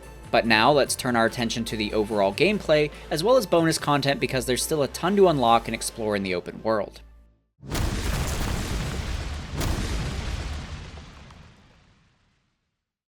Your first story playthrough really only scratches the surface of this game, because there's still a lot left to experience. I think the best place to start is with New Game Plus. To sweeten the experience, there are some alternate skins. After beating the story once, you unlock Abomination. He doesn't have any alternate voice lines or interactions or anything like that, it's just a skin, but it's still a lot of fun to run around the city as the villain. It also makes me feel less bad about causing so much destruction. As far as the other unlockable outfits, you'll mostly get these through hidden tokens around the open world environments. The majority of them are alternate pants for Hulk, specifically based on flags from countries around the world, so you can represent your country through Hulk shorts. The best unlockable outfit in my opinion though, and the one I prioritized for my second playthrough, was Joe Fixit. He's another Hulk persona of Bruce's, and like in the first game, he even has his own voice lines, again read by Michael Donovan, who played Grey Hulk in the 90s animated series. As a side note, I do want to point out that there's also a classic Grey Hulk unlockable skin, but it's just a recolor of Savage Hulk without any extra voice lines, so Joe Fixit is the only one with the exclusive lines. I go into more depth about this in the Hulk 2003 video, but here's a quick recap of Joe Fixit's origins in the comics. He's basically a chosen identity by Grey Hulk. At a time when Bruce and the Hulk were presumed dead, Grey Hulk took control of the body and fled to Las Vegas, where he became an enforcer for a casino. He took on the moniker of Joe Fixit during this time, and donned a suit to complete the look. Grey Hulk, aka Joe Fixit, is the Hulk persona that's more representative of Bruce's teenage angst and what Bruce believes to be cool. He's also more intelligent than the classic Savage Green Hulk, and certainly more outspoken, constantly trash-talking his opponents and replying with sassy and witty remarks. This is on great display in the game because Joe will not shut up during gameplay, which is actually a good thing. He has so many voice lines that there's still a good amount of variety, and only a few of them become repetitive. To give you an idea of what he says in the game, here's a sampling of his voice lines. Sorry boys, I'm the only one who gets direct building. I gotta renegotiate this banner. What am I getting out of this deal? I used to be a heavy object. When I'm done with all this pussy, Samson, this town is mine. Blood and slippery is just falling down and falling down. I ain't running, I'm in charge. I can't be held responsible for my own actions. Welcome to Killing People Gratuitously 101. Spit or swallow? Blood, I mean. Rectum? I smashed their face in! You'll be surprised what a small space I can fit this big thing into. Like in the last video, I also went through the audio files and found some additional Joe Fixit lines that I didn't encounter during my gameplay. I should emphasize that I don't think these are necessarily cut lines, although some of them could be. Instead, I think the odds of getting certain lines are just lower, so I didn't hear each of these. Floats like a butterfly, stings like a bitch. Give my love to your wife. Life is like a hair on a toilet seat. Sooner or later, you get pissed off. Chase me, you sexy fool! It's the shorts, right? You're chasing me because of the shorts. I'm not just a good kisser, I'm also light on my feet. Let's see that wall-crawling guy do this. You won't like me when I'm moody. How'd you want your ass handed to you, sir? Better look out. I don't know what I'm doing right now. Typical Banner. No chance of getting laid in this town. And now, a word from our sponsors! There are also some boss fight specific lines for him, most of which I'm pulling from the audio files. For example, look at that! You're not anatomically correct! No wonder you're ticked off! Hey, don't turn your back on me! Your butt's ugly. Hey, Ross, are you trying to compensate for something? Hey, Ross, you got Betty in that thing? I need a little R&R. You realize losing a fight just gets me horny, right? Okay, you win. You can be on top tonight. Wow, look at those great, big punches! There are actually a ton more lines that I didn't play here, like over 300, including more from that Mercy fight that would probably get Joe cancelled, but I'll share all those in a Patreon and memberships exclusive video if you're interested in hearing more from Joe. But overall, there's a lot of variety to his voice lines, and I'm really impressed with how much depth Radical gave Joe Fixit, when he very easily could have just been a skin with no extra substance. Equipping the Joe Fixit skin alone amplified my New Game Plus experience and made it feel fresh. It's actually hard using the other skins now because it's so much fun hearing Joe speak. However, he wasn't always intended to be the only uniquely voiced skin, since Radical also considered including Professor Hulk in a similar fashion, which Eric describes as part of another cut idea, which we'll look at momentarily. Still, there's one last skin I need to mention, and you'll have to work for it, so you probably won't unlock it until near the end of your second playthrough. It's Savage Banner, which is essentially all the power of the Hulk inside Banner's body, and you need 1 million Smash points to buy him. Savage Banner is from the comics, and he's an uncommon occurrence, but when it happens, at least in the ones that I've read, Banner doesn't have Hulk strength. He's just a normal human with the savage anger of the Hulk. Although in the Bruce Jones series, Banner and Hulk merged a bit thanks to some handy meditation techniques, allowing Banner's body to retain some of Hulk's strength, so it has happened. In the game though, playing as Savage Banner is both really funny and enjoyable, so I'm happy it was included in the game. For example, since you're so small, certain abilities look strange, but in the best ways, like Steel Fist for example. It's definitely worth the grind to unlock him, and it's a lot of fun fooling around in the open world as Savage Banner. Looking at the New Game Plus experience itself, I thought it was a lot of fun, and it was actually my favorite of the 2 playthroughs. Since there were still a bunch of abilities to unlock, it felt like a new experience again as I continued to boost my suite of attacks. Continuing to open up more combat freedom felt great, and that additional flexibility against enemies is what enhanced the experience. But taking a step back and looking at the gameplay features more generally, I'm honestly shocked at how much gameplay freedom there is, and all of it is such a huge improvement over the first game. To start, Hulk's locomotion and mobility feels so good here. Even something basic like jumping around the city feels thematic, the way his leaps and bounds become progressively higher since you're charging the jump while you're midair and releasing it as you impact the ground. Sprinting also feels very smooth since not only are you fast, but you're also still quite agile, able to make relatively tight turns while shoulder checking anything that gets in your way. I felt like a runaway train. I think what's impressing me the most though is how seamlessly intertwined the locomotion is with the combat. For example, the way you can sprint and grab objects and enemies on the fly, and then use them as an attack. Even midair mobility allows you similar freedom, since you can do ranged dash punches to close distance or grab enemies midair, which is especially satisfying against planes and helicopters.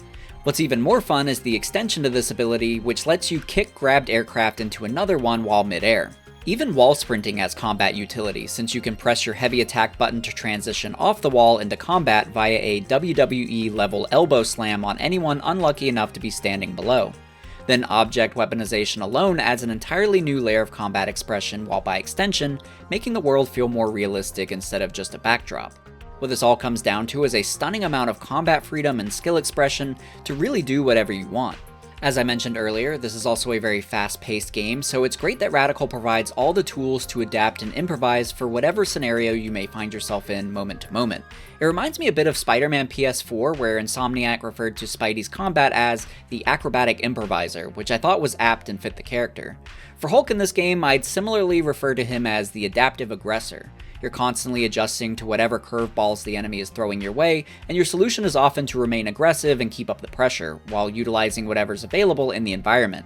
The aggression part is important because I imagine this was a combat characteristic that might have been tough to balance. For example, in the first game, something I noticed with its gameplay was that I often felt like I needed to approach fights a little more strategically and defensively. Enemies could get the upper hand quickly, so I had to be mindful of my attack choice and windows of opportunity. Those fights were a bit slower paced and not exactly aggressive.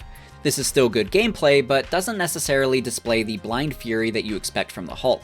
Whereas in Ultimate Destruction, the gameplay feels much more thematic to the Hulk because the action is non-stop. There's no easing up for the Hulk, just more fight until the opponent quits. That's tough to pull off in a game, but Radical nails it. No matter how overwhelmed I am during a fight, I never feel like slowing down is a viable option. I think what's making the difference is the quantity of enemies, some with smaller health pools. Defeated enemies drop health orbs, so eliminating even one foe keeps you in the fight longer. If that's not immediately possible, then there's still some orbs hidden around environments and within destroyed objects, so you can still leap around and grab them to give yourself a breather without the feeling of losing momentum. Especially because enemies are still coming at you full force the whole time, so there's very little downtime before we're thrust into a fight again. But that's why I think of Hulk here as an adaptive aggressor. The gameplay foundation is that we're responding to a large quantity of enemies at a very fast pace, and changing tactics moment to moment, but always with an offensive mindset of smashing whatever's in front of us. I think another strong contribution to the gameplay is through enemy types. Radical gives us a great variety of enemies to face, all challenging us in different ways. Tanks and ground soldiers don't seem too bad at first, but they typically provide some solid ranged power. Things become more difficult when you throw in aircraft, forcing us to now implement our mobility to reach them or keep clear visual for a throw, which can be tricky given their speed and verticality. Then you have the Hulkbusters, who themselves have great challenge progression and variety. They were usually the ones I saw as the biggest threats because not only are they strong, but they're also very quick and can fly. Basically, nowhere is safe when they're around, and they will swoop in out of nowhere constantly to interrupt your plans. So combining all of these enemies together while maybe throwing in a giant mech or two and some missile launchers for fun, you see how crazy fights can get in the later levels. Not only does this lead to very frantic gameplay, but it had me shuffling through all of my combat and mobility skills constantly, which I think is a great compliment. There have been plenty of games that I've played with a huge combo or skill list, but you really only need to focus on maybe 2 to 4 of them throughout the game. Instead, Ultimate Destruction does a great job of getting you to mix things up via enemy types. Another reason this gameplay feels so freeing is because of how much decision making the player is doing moment to moment. Not only are you adapting to an ever-changing combat environment, but different players may approach those challenges in different ways. One example is through target priority. Do you try to take down the biggest enemy first and work your way down, or the reverse by starting small and working your way up the ladder for an epic one-on-one showdown at the end? Or just take the enemies as they come one by one until they're all gone. Maybe one strategy worked last time, but now you have to change things up this time due to new variables. Are you a player that likes to lean into weaponization more, or maybe you're someone that likes to focus on combos and juggling enemies? Even just the mechs provide interesting decision making, since you can target their individual weapons. So if their rockets are giving you too much trouble, you can try to destroy that specific weapon to tip the scales back in your favor, or you can just continue focusing their overall health despite their heavy weapons. I love it when games give players many options with how to approach challenges, and I think Hulk Ultimate Destruction has this in spades. It's also surprising to me that even with such a large quantity of abilities to unlock, all of them are viable. Of course, some have more impact than others, but none of them are bad or useless. Even at the end of my second playthrough, I was unlocking abilities that I had left aside, thinking they weren't that necessary, only to find that they would have been very helpful in certain scenarios that I had struggled with, to the point I wished I had picked them earlier, but even still, I think it speaks to how so many abilities are useful. It's also really cool that some abilities have dedicated practice modules in the training area. I wish more games had this feature because it's so nice getting to acclimate myself to a new ability in a test environment instead of trying to learn it in the heat of a chaotic battle. When Eric talks about why certain ideas were cut in order to divert resources to features that synergize with making the Hulk feel awesome, I totally get what he's saying, because Hulk feels truly incredible in this game. An extreme powerhouse with a ton of fluidity between combat, traversal, and environmental interaction. It's truly unmatched, and you can see just how much attention went into crafting an immersive and satisfying Hulk experience for players. What's crazier is there's still even more fun to be had, so next let's look at my favorite feature in the open world, the side challenges. Like in other open world games, there are challenge markers that you can interact with to initiate some kind of timed or score-based trial, in which your performance can grant you a bronze, silver, or gold medal. Now, if I'm being honest, I usually don't like these in other games. There's often some kind of unlockable attached to them, forcing you to grind them out or spend too much time trying to get a certain score, and they quickly become tedious and repetitive. Hulk Ultimate Destruction goes a different way, and it's actually how I wish all open world games approach challenges. To start, very rarely are you getting the generic race to the finish time trial. There's still a few, but I thought they were fair and functioned as a way to test my traversal abilities. Most of the time though, you're instead doing some kind of highly inventive and creative challenge that makes the world feel like it's literally Hulk's playground. For example, there are a couple of golf challenges. You'll have a piece of metal from some machinery shaped like a golf club, and then you have to hit an oversized golf ball across the map into a lit up area in as few swings as you can manage. Once I got the feel for how much to charge swings, this became so much fun, even though I still wasn't good at it, just like normal golf. On a similar note, there's also a field goal challenge based on American football. Across the map is a field goal, and Hulk has to punt cars through it to earn a point. There's an even harder variation of this where the goal moves, and I had to redo this one a few times just to get a medal, but again, it was still fun the whole time. For some other examples, there's one where you take a gorilla balloon and use it to float for as far as you can and land in a designated area. There's one where you have to deliver as many taxis as you can to their destinations unharmed within the time limit. Or a soccer-themed one where you have to kick a car into a goal protected by a Hulkbuster goalie. These seemed so intricate and inventive that I assumed multiple developers worked on these, so I was surprised when Eric told me that it was all thanks to one man, Kevin Coughlin. You think everyone did that? Well, the truth is, I think 99% of that was one person. Really? Oh, wow. And that person's name is Kevin Coughlin. Okay. Kevin is a fantastic team collaborator. From what I remember at the end of that game, we were relatively late in production, and our open world was kind of empty. It didn't have enough things in it. And our producer at the time was Vlad Seraldi, who took over mid-production. He was the producer who finished the game.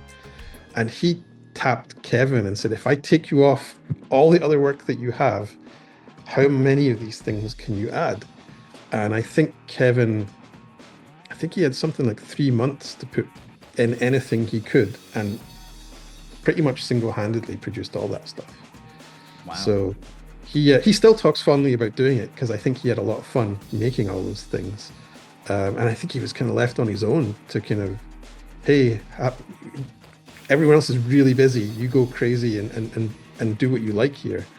And yeah, so anything you're saying about what you liked there is going to put a smile on Kevin's face because he crunched on that. Hearing that it was primarily one man's creativity is even more impressive, and it's interesting to hear that this was added so late in development because it ended up being one of my favorite parts of the game. As far as other exploration incentives, there are tokens hidden within each environment with different bonuses attached to them. They can either reward Smash points to use in the store, bonus content like behind-the-scenes videos, comic book covers, but my favorite unlocks were cheats. It's not like in other games where you can just type in a cheat somewhere. You have to find the proper token, which then provides you with the cheat code, at which point you can enter it and enable it in the game's menu. So if, for example, you know the cheat code but you haven't found the token, you wouldn't be able to activate it. But these cheats are all pretty cool. We talked about unlockable outfits already, so let's look at some additional ones. One of the funniest is a cheat that turns all missiles into cows, which is so absurd I couldn't help but watch as they flew directly at me. Another great one is called Gorilla Invasion, and when you enable it, you'll find the streets overrun with a bunch of gorilla balloons, which is hilarious and also a bit creepy when you consider they gained sentience and organized this invasion. A couple other cheat tokens reward filters, allowing you to play in sepia or black and white. So I thought this was a cool approach to cheats, and I like how it incentivized exploring the open world in more detail. On that same note, there are also some fun Easter eggs and references amongst the open world that you can find, mostly tied to building names. For example, Radical and some of the other team get named buildings. For starters, there's the Radical Center, but there's also Benison Jewelers, with Tim Benison being the game's producer. Also, Kirshen Media Group, which is named after Ames Kirshen, who was on the Marvel Games side and operated as Radical's go-between for anything they needed, a position that actually wasn't a thing during the first game. I also happen upon Kirby Estates, surely a reference to artist Jack Kirby, who illustrated those early comics. Looking at more direct comic references, there are various Pantheon buildings, the Pantheon being the team that Professor Hulk joined for a time. There's also the Triskelion Observatory, with the Triskelion essentially being Avengers Tower in the Ultimate Comics.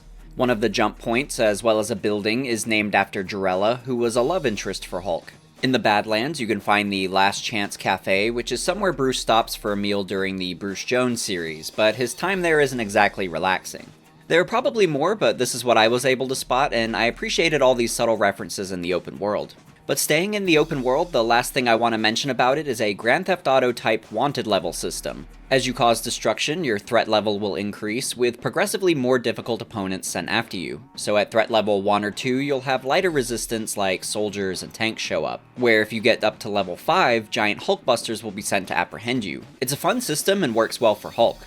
On a similar note, I thought it was interesting that Radical at one point considered including a morality system, and Eric explains why that didn't work out. We had a morality system we were thinking of having in the game. There was a lot of energy spent at different points of the game trying to figure out what Hulk should be able to destroy and why, and what should the consequences be of it. And there's an interesting example that I think kind of settled it for us, which is if you're making a Superman game and there's a bridge, and on the side of the bridge there's a bus teetering on the side of it, and the bus is filled with kids going to school. What does Superman do, Jesse? Oh yeah, he saves that bus. He does. Now, if you put a player in a game where they're the Hulk and they're on that same bridge and that thing's like, what do? I guess they'll pick it up, yeah. And then throw it. Right, and it's the Hulk, so like he's not as clear-headed a character as Superman, right? Mm-hmm. And I do believe that most players would want to throw it, because that's what you do in a game. I'm interacting with things, and like GTA validates people do bad things when you give them interactivity, right? And so what then became a question was like, what do we put in this game that lets the players kind of speak the verbs? Because this isn't really a moral game. It's not like Hulk is kind of naughty and you're getting away with this bad behavior because it's the Hulk. Kind of like if there's a dog, right, and it's running around chasing a cat. Well, that's what dogs do in a way, right? Mm-hmm. And yeah, you should stop them, but you don't hate the dog for it. You try to correct it. You're right. But in this case, you're the dog, and we're giving you a world to go and run around and make mayhem in. So the morality thing didn't hold water. We couldn't put Hulk in a situation where he can lean towards Devil Hulk, or he can lean towards Professor, for example, where he's like, is he going to get a tech tree for technology, or is he eating a tech tree for physical power? And at the end of the day, we didn't need it, and it just didn't match what we found players did or wanted to do. Eric also made me aware of a feature that I didn't even realize was in the game, since I guess I wasn't being bad enough, and that's different interactions with civilians. For example, if you pick up a civilian and then press heavy attack, instead of slamming them into the ground like he would an enemy, Hulk will set them down and pat their head gently. Pressing attack while holding a civilian isn't much better though, since Hulk will flick them away, although it is better than smacking them around. And if you pick them up and press throw, you'll... oh no, you still throw them. Anyway, let's look at some other cut content in the game, because there was quite a lot of cool ideas being discussed. There's a good variety, so I'm just going to show a montage of what Eric described, and then we'll talk about it at the end. I'll just go through the list of my notes, because it's in order I had it in the documentation. So Okay. I saw that we had the glob originally being down there as something to bring in. You always have to have stuff that's a big enough scale to fight the Hulk, and there's only so many characters in Marvel that are that. And I know that was a character we wanted to have a boss fight with. Next up, there was a Samson fight that was planned. I can't tell you where it was going to be in the game. I can't remember. It might have just been born out of the fact of, well, if Samson's going to be here and we want someone that Banner can talk to as a peer and he can trust, well, they're going to fight at some point because he's got powers, right? That's how we're going to figure that out. We didn't put that into the game. It wasn't because we thought it was a great idea to not have it. I'm sure it's just other things took over. We wanted to bring Half-Life back from the first game as a character that, you know, Hulk can hit everything in the game really hard, but as a character you can't touch. That's got its own dynamic, and we felt that there was something we could do there. Another character we didn't have in there was Zax. I think we got really excited about being able to create a character that was mainly going to be visual effects rather than, you know, a character mesh who's sculpted. It didn't make the cut. He was also considered in the first game. He was also on the roster in there, but didn't make it. I saw that we wanted to have a rail system. Hulk and trains sounds like it makes a lot of sense. Big heavy things that smash and you could fight, and they're mobile. That didn't make the cut, but it still feels like it would have been really good. Plus a great environmental feature because you can see exactly where it's going to go. Believe it or not, we had planned for a multiplayer 1v1 battle in there as well, and that didn't survive for very long. How would that have worked, I guess, or what was the idea? Was it like just different Hulks fighting, or use the different planned cosmetics we were building for Hulk? We also planned to have, I know we had Grey Hulk in there. We also planned to have the Professor. And he would be playable, and he would have his own voiceover. And I think probably early days we maybe even planned, like, they could have their own move sets, like the Professor could have energy weapons. So if we take that and then we take some of the enemies like Abomination in there, oh look, we started to get a roster of people that can brawl and they have a common kind of ability core.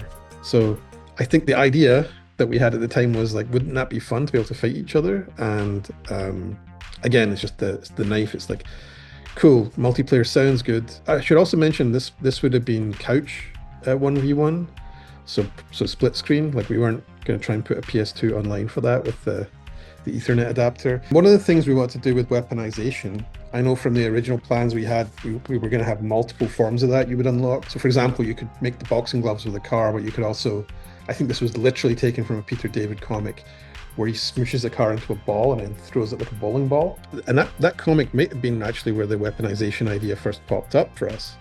But in the end, it was simpler to have one object, one form, and then that removed some other abilities from that. There was one big move, I guess, that kind of became Devastators in a way. But I think everyone who's ever worked with the Marvel characters in gaming, at least for me, I feel like the core inspiration for that is the Marvel superheroes, Capcom. The characters are so beautifully realized in there, and their movesets are really iconic in a way. And Hulk's big special in there is a massive wave, like a tidal wave of the ground, where he smashes the ground and it comes over and clears the screen. So we originally had a plan for him to be able to kind of carpet the ground, so kind of he rug pulls the ground, and then everything would get thrown out of the way. And that was directable. It was like single target. The closest, I guess, surviving descendant of that would be the Devastator, where you smash the ground and you get a big circle of it instead. There was a bunch of enemy types we didn't get in there. A-10 Warthogs were a plane I wanted to have in there, for ground strike. F-22s as well for a more fast-moving aircraft. We even had cruise missiles in there, and I'm guessing that's because we could have used the plane behavior, and then it also would be hugely explosive if it comes in and hits you, and then that would have been an awesome thing for Hulk to catch and throw again. We had sonic soldiers with stun weapons that could try and pin Hulk down and hold him on the spot whilst other people could wail on him. And we also had smaller Hulk busters, which were going to be guardsmen from the vault. Okay. Tony Stark light, like they got the power suit. That's cool. Foam troopers were in the design, so that was one thing that was pretty cool actually in the first movie that we were going to take from there. The characters that foam Hulk up and restrict them. Oh, yeah. That felt like a good thing. We could also use as someone to kind of hold you in place. We probably wouldn't have done that and the Sonic Troopers, but something that forces you in a fight to go, I got to take that guy out first, because if I don't, these other guys are going to get me. Again, some really interesting ideas that didn't make the cut. I think the main one that stood out to me that I probably would have liked to have remained was the Guardsman troop enemy types. Possibly a bit redundant with the Hulkbusters, but I would have liked the variety. There's already good enemy gameplay variety, but visually there are so many Hulkbuster variants that they all kind of blur together in my mind, so I think the Guardsman enemy types could have helped differentiate things more, but it's really not a problem in the grand scheme. While we're on the topic of nitpicks though, I've spent a lot of time praising this game, so I want to mention a couple things that didn't quite land as strong. So one thing that stood out to me in comparison to the last game is that we don't face many comic book villains this time around.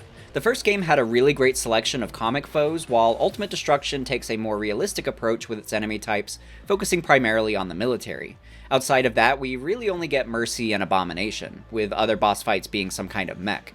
The boss fights are good in Ultimate Destruction, but I think the uniqueness and creativity of the bosses in the first game feel a bit stronger in comparison. So one or two more comic-based villains like Zax or Glob, as Eric suggested, might have provided that additional flavor that I'm craving from bosses. Or more generally, even just some additional Gamma mutates, since the Vault is said to house them, but we never see any outside of the tie-in comic, so it might have been fun to have Blonsky weaponize a couple of them.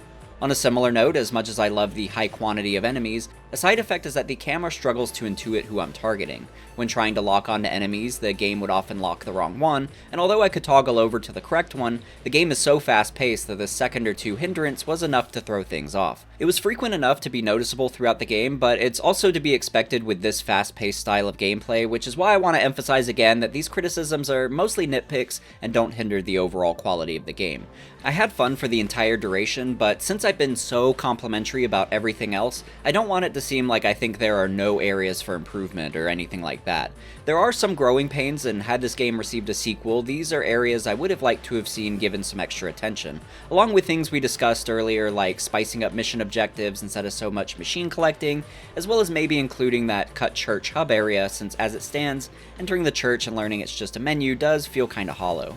But with that said, the game is very fun, and the positives by far and away outshine any negatives. And now that we've discussed the ways in which the story and gameplay define Hulk Ultimate Destruction, I now want to take a look at the audio side of things, where similar strides are being taken to amplify the experience.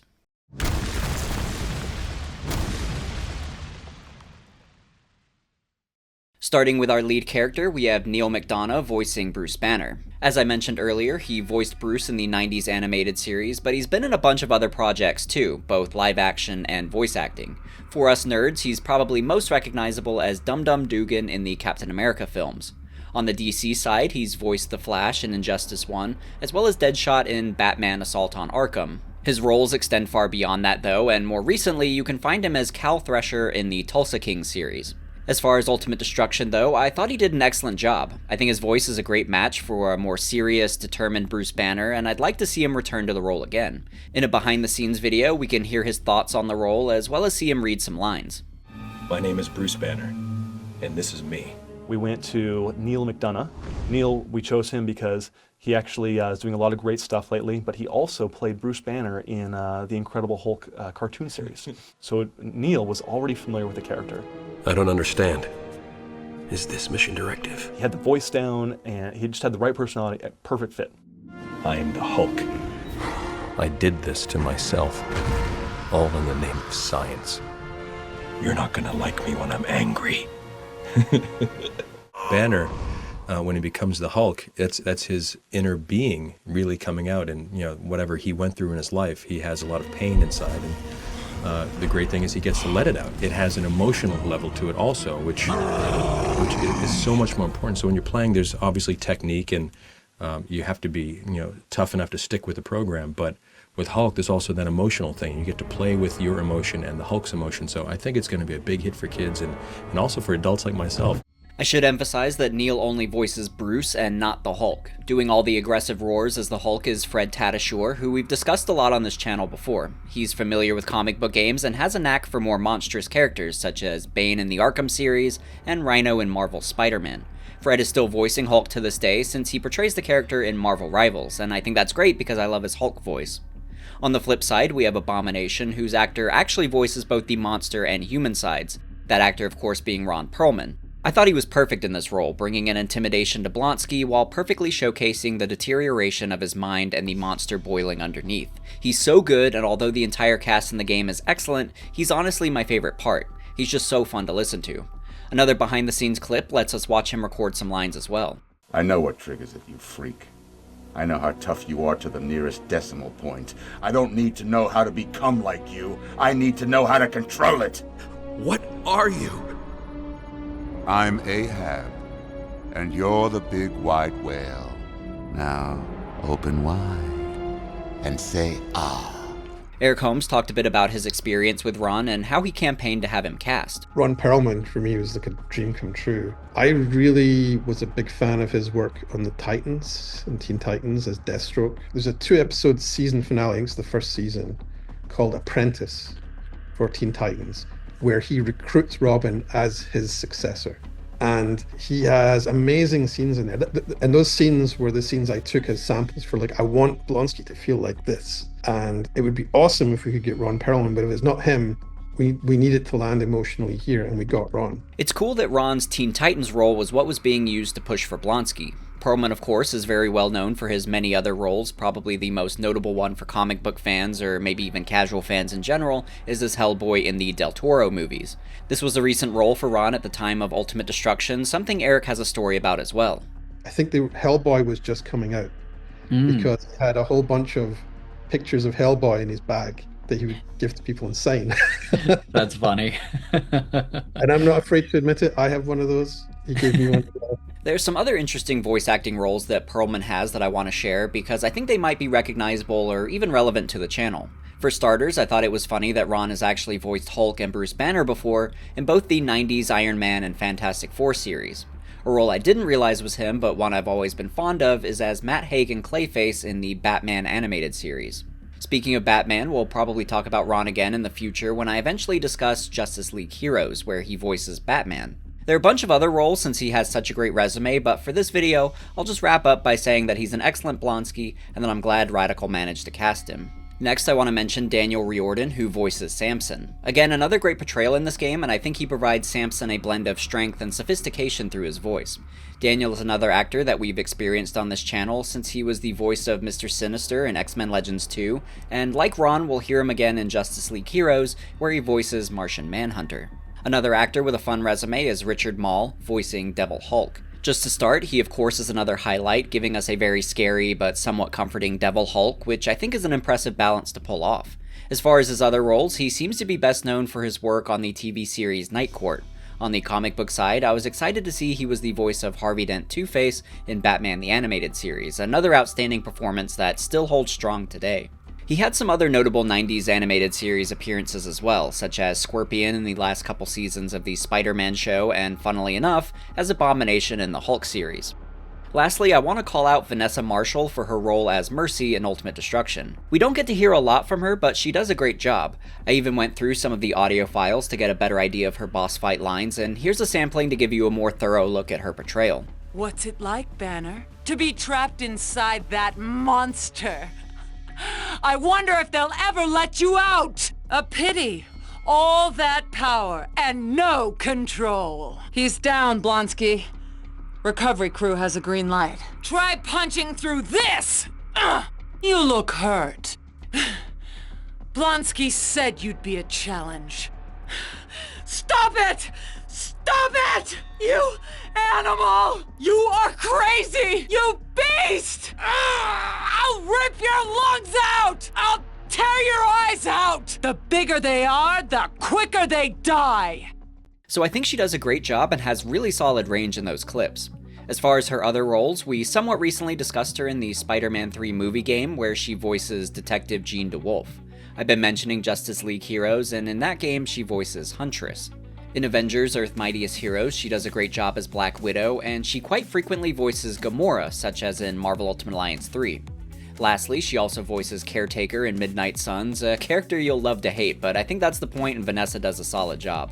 So overall, a very strong cast, and I really enjoyed every portrayal. But now let's look at the sound effects used in the game, because there's a really cool behind the scenes video that shows how the team got such high quality sounds for the various destruction that you can perform, and it's through recording at a junkyard. I got into this line of work because I was always noisy, very, very noisy. The more realistic the sound is, the more the player feels that they're there.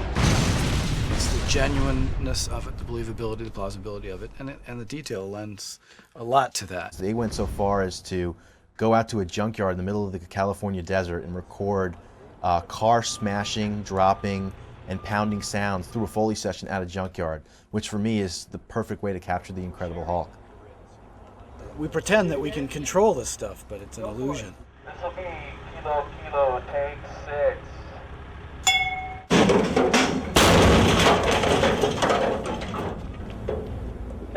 The whole game is about power, so the sound has to definitely depict this power, and because there's so much destruction going on. Because the Foley session was recorded in high definition, we could really manipulate these things to a much further extent than you can with other sound sources and libraries. We want it to be fresh, and interesting, and I think that we go to great lengths to create new libraries of raw material.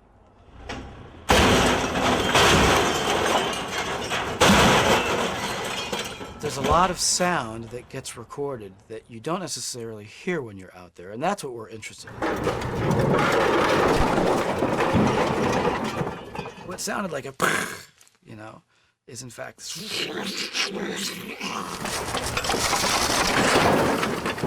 We came up with a water tank trailer. Basically, it was a water tank on a trailer, welded to a trailer, and bolted down. So when we dropped that, obviously you had the kind of the hollowness, but it also had these real loose metal parts that banged around. I think Brian got the bright idea of taking a grappling hook and hooking it up to the van, and then they took a tractor and dragged it and just ripped the thing like a can opener.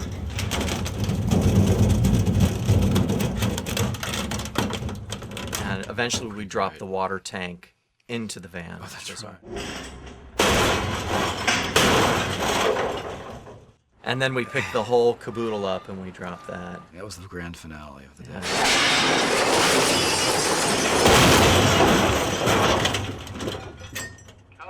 The sounds that you hear in the game are really a conglomeration of a bunch of different sounds. When you hear an explosion, that might be a layer of fire, of glass, of metal, and that is what actually makes up one sound.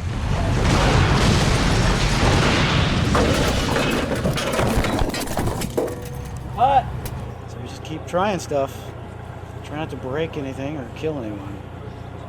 So far we've succeeded.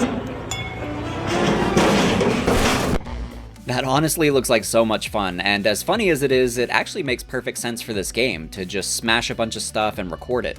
The quality comes through too, because the sounds all feel very realistic and impactful for whatever you're interacting with.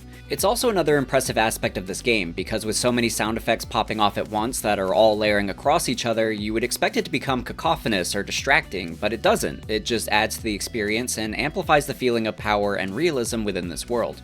The music is of equal quality and importance, and it's composed by Bill Brown. He also has some screen time in the making of clips, so let's check that out first.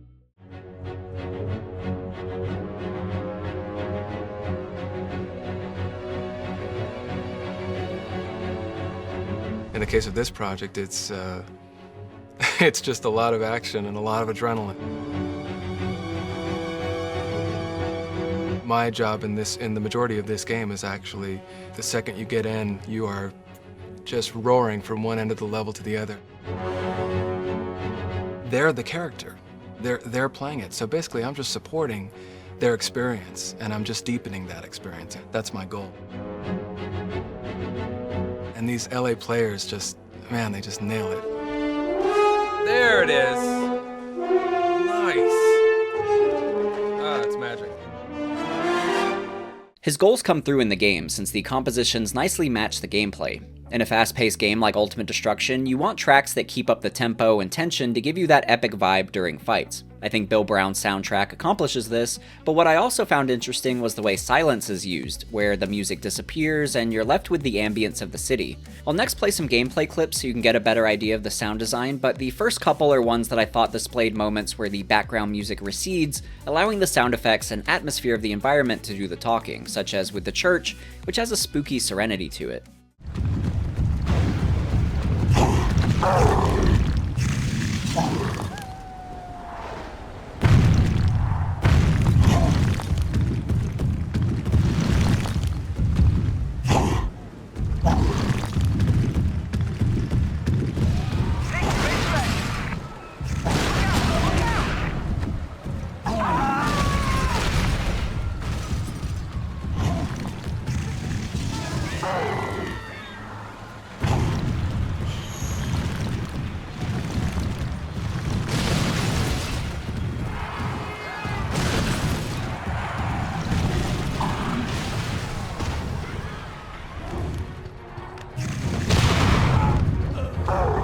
What's he doing?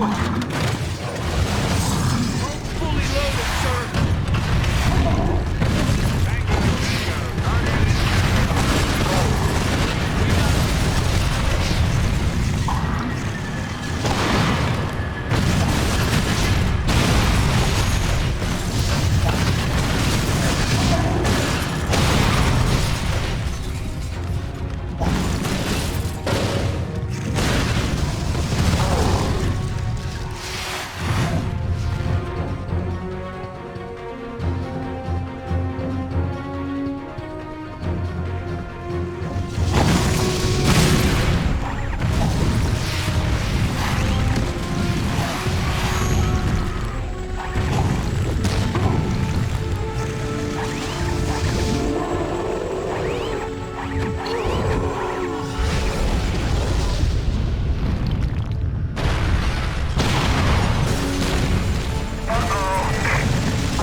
You're getting ahead of yourself.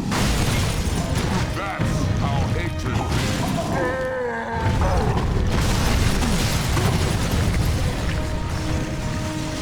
I'll crush your spine.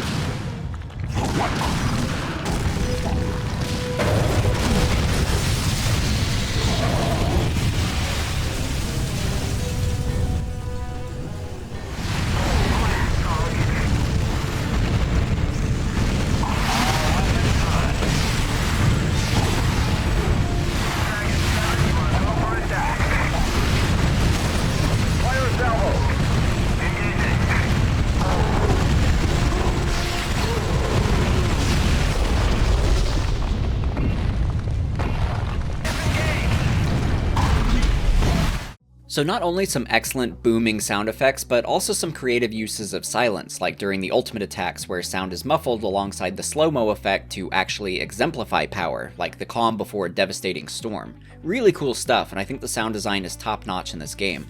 To close out this section, I want to show a really fun but easily missable detail in the game, and it's some unique voice lines associated with a couple of businesses in the city, which trigger if you're near them. Or at least they're supposed to, but in my playthroughs they rarely did, or they would get cut off. So I collected some of these audio files for us to listen to, since they're pretty fun. Try new Diesel 66 high-octane low-carb gasoline with added up. Diesel 66, we get you running right to help keep you regular. Sir, if you don't pay for that, you're risking having your license suspended. It's not worth it, sir. Welcome to Diesel 66. Please, come again. With the owner of the El Camino in flames in our garage, please contact the service desk. Hey, sir, if this is about that brake job we gave you last week, I told you already. No refunds. Did anyone get that guy's license plate number? Please pay for all destroyed items in the service area. And don't forget to pick up a gallon of low-fat soy milk. We have you on video surveillance, sir. We know where you live. Sir, please put your credit card in before you destroy the pumps. Please turn off your engine and extinguish all smoking materials. Please refrain from punching all gasoline dispensers as they contain highly flammable material. 0% APR puts you in any of these completely total fine automobiles. Hey, test drive the new Mega Tank SUV and donate wads of money to the American Petroleum Association. That's APA. We got a bunch of cars to suit a guy like you. You look like a sporty kind of guy. You like green, obviously. Please ask us about additional insurance against mutants and hideously painful accidents involving mutant behavior. Go on, give us a test drive. Test drive the whole building. This only partly demolished little beauty used to belong to a famous actor. Guess who? You look like a man who knows the value of tinted mirrors and rust-proofing. Hey there, big guy. Hey there, you big green thing. You. Welcome to Devious Dicks. Hey, can I interest you in one of our fine high-mileage automobiles, huh? You could still buy any destroyed car at low interest rates. This punchy little number comes in green with purple trim and blood red seats. Oh, crikey, you must have a bonza appetite. Can I take your order? Eat heartily, mate. Each item on our menu is lovingly prepared at the cost of an entire Brazilian rainforest. Try our new Kanga Burger. It's got more of the monosodium glutamate you crave. It's still the dingo and friends. Hello, chums. Welcome to Dingo Burger. Collect all 5 kiddie meals. Try our flame grilled wombat salad. Dingo Burger. High in saturated fat, low in goodness. Tastes like real dingo. Welcome to Dingo Burger. Do you want Aussie fries and ketchup with that blood? But from here, let's start to wrap things up in the conclusion, as well as discuss my biggest question, which was why there was never a sequel.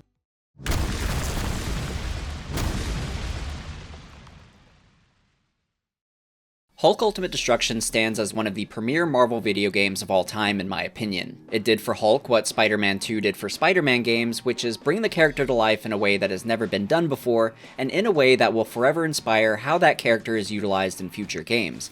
It really is astonishing what Radical accomplished with Ultimate Destruction on PS2 hardware and how it still holds up so well even today. Ultimate Destruction not only nails the gameplay, but also provides an excellent story that's representative of the comics and portrays its characters well. It's just an all-around incredible experience, and I hope I was able to adequately highlight those strengths, as well as the work that so many members of Radical put in to make it. It's such a great game that the biggest lingering question I have regarding it is why was there never a Hulk Ultimate Destruction 2? Naturally, I asked Eric this very question, and it seems there were a few variables. The first is that, surprisingly, Ultimate Destruction didn't sell as well as the 2003 Hulk movie game. The movie game sold around 2 to 3 million copies, while Ultimate Destruction sold 1 to 2 million. Not a bad figure, but you would expect based on the quality of the game that Ultimate Destruction would outsell it because it improved so massively on the first game. Instead, it's another good example of why movie tie-in games were so popular, because that synergy with the movie's marketing boosts sales to such a significant degree. Even still, Radical was considering a Hulk Ultimate Destruction 2, but the concern was that they may have already sold to everyone who wanted a Hulk game, and they may not be able to exceed that market more than they already have. They still made a pitch for it and tested enthusiasm, but also alongside a few other ideas. One of which is actually a very interesting idea, and that was for an Ultimates game. The Ultimates being the alternate universe Avengers, which was a popular series for Marvel Comics at the time. I personally love the idea, and I don't think there's much out there about it, so I want to take a moment to explore Radical's early thoughts for their Ultimates game before getting back to Hulk specifically. So here's what Eric was thinking regarding the Ultimates. the Ultimates, to me, was a more exciting concept because I felt like with Hulk, one of the things we struggled with is he doesn't hit a lot of notes. He hits some notes really hard, but for example, he's not going to have a conversation with someone in the middle of a mission, right? We had to scratch our heads and go, how do we have someone relay objective updates to him? So we got Samson having sent him the implants, and we're going to try and convey that stuff that way, which felt a little like we hope people are going to buy into this when we're playing this game. Because in 2005, I felt like I was hoping for higher levels of presentation around that, but that's what we got. And so if you're going to do more Hulk things and you want to have things like mission objectives change, situations change, how do you relate that stuff to the player? So bringing in other characters who are playable with different move sets and living at kind of slightly different volume levels would give us more range on that. So for example, Captain America, right, could be very strategic, very commanding. Even if you're playing Hulk and Cap's informing you to do stuff, you're going to do it because that's Captain America telling you to do that. I think a lot of the fidelity of the stuff that we did with Hulk would work really well with Iron Man. You know, like he's mobile, he's fast, he's high power. You can have a whole bunch of amazing technology that gives you big move sets, projectiles that you can launch. You don't need to pick them up, you can just launch them. A lot of that stuff maps really well. Thor maps beautifully to it again as well, because you've got physics, you've got the ability to hit really hard, you can fly rather than jump. You can really hit hard and take a beating. And the moveset with Mjolnir would have been pretty exciting to build.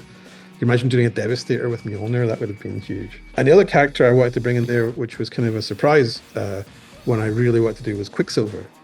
Because I felt like one thing that we'd never really explored in the game, well, in games as a medium, was super speed.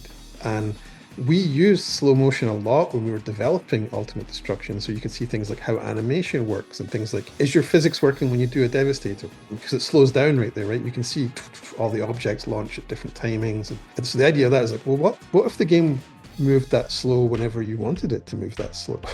Then what if you had a different way of interacting? So I can basically snap my fingers and slow down everyone else, throw out a bunch of attacks and techniques, and then kind of release and all those things happen. So you see a little bit of that in the Quicksilver scene, right? In the X-Men movie where he's in the kitchen. Yeah. Sets all these things up and then everything moves. And it felt like that kind of setup and payoff with slow motion was something I was really excited to try to bring into the game. Imagine Ultimate Destruction, right? Just start from there. If every time I sprinted, everyone slowed down.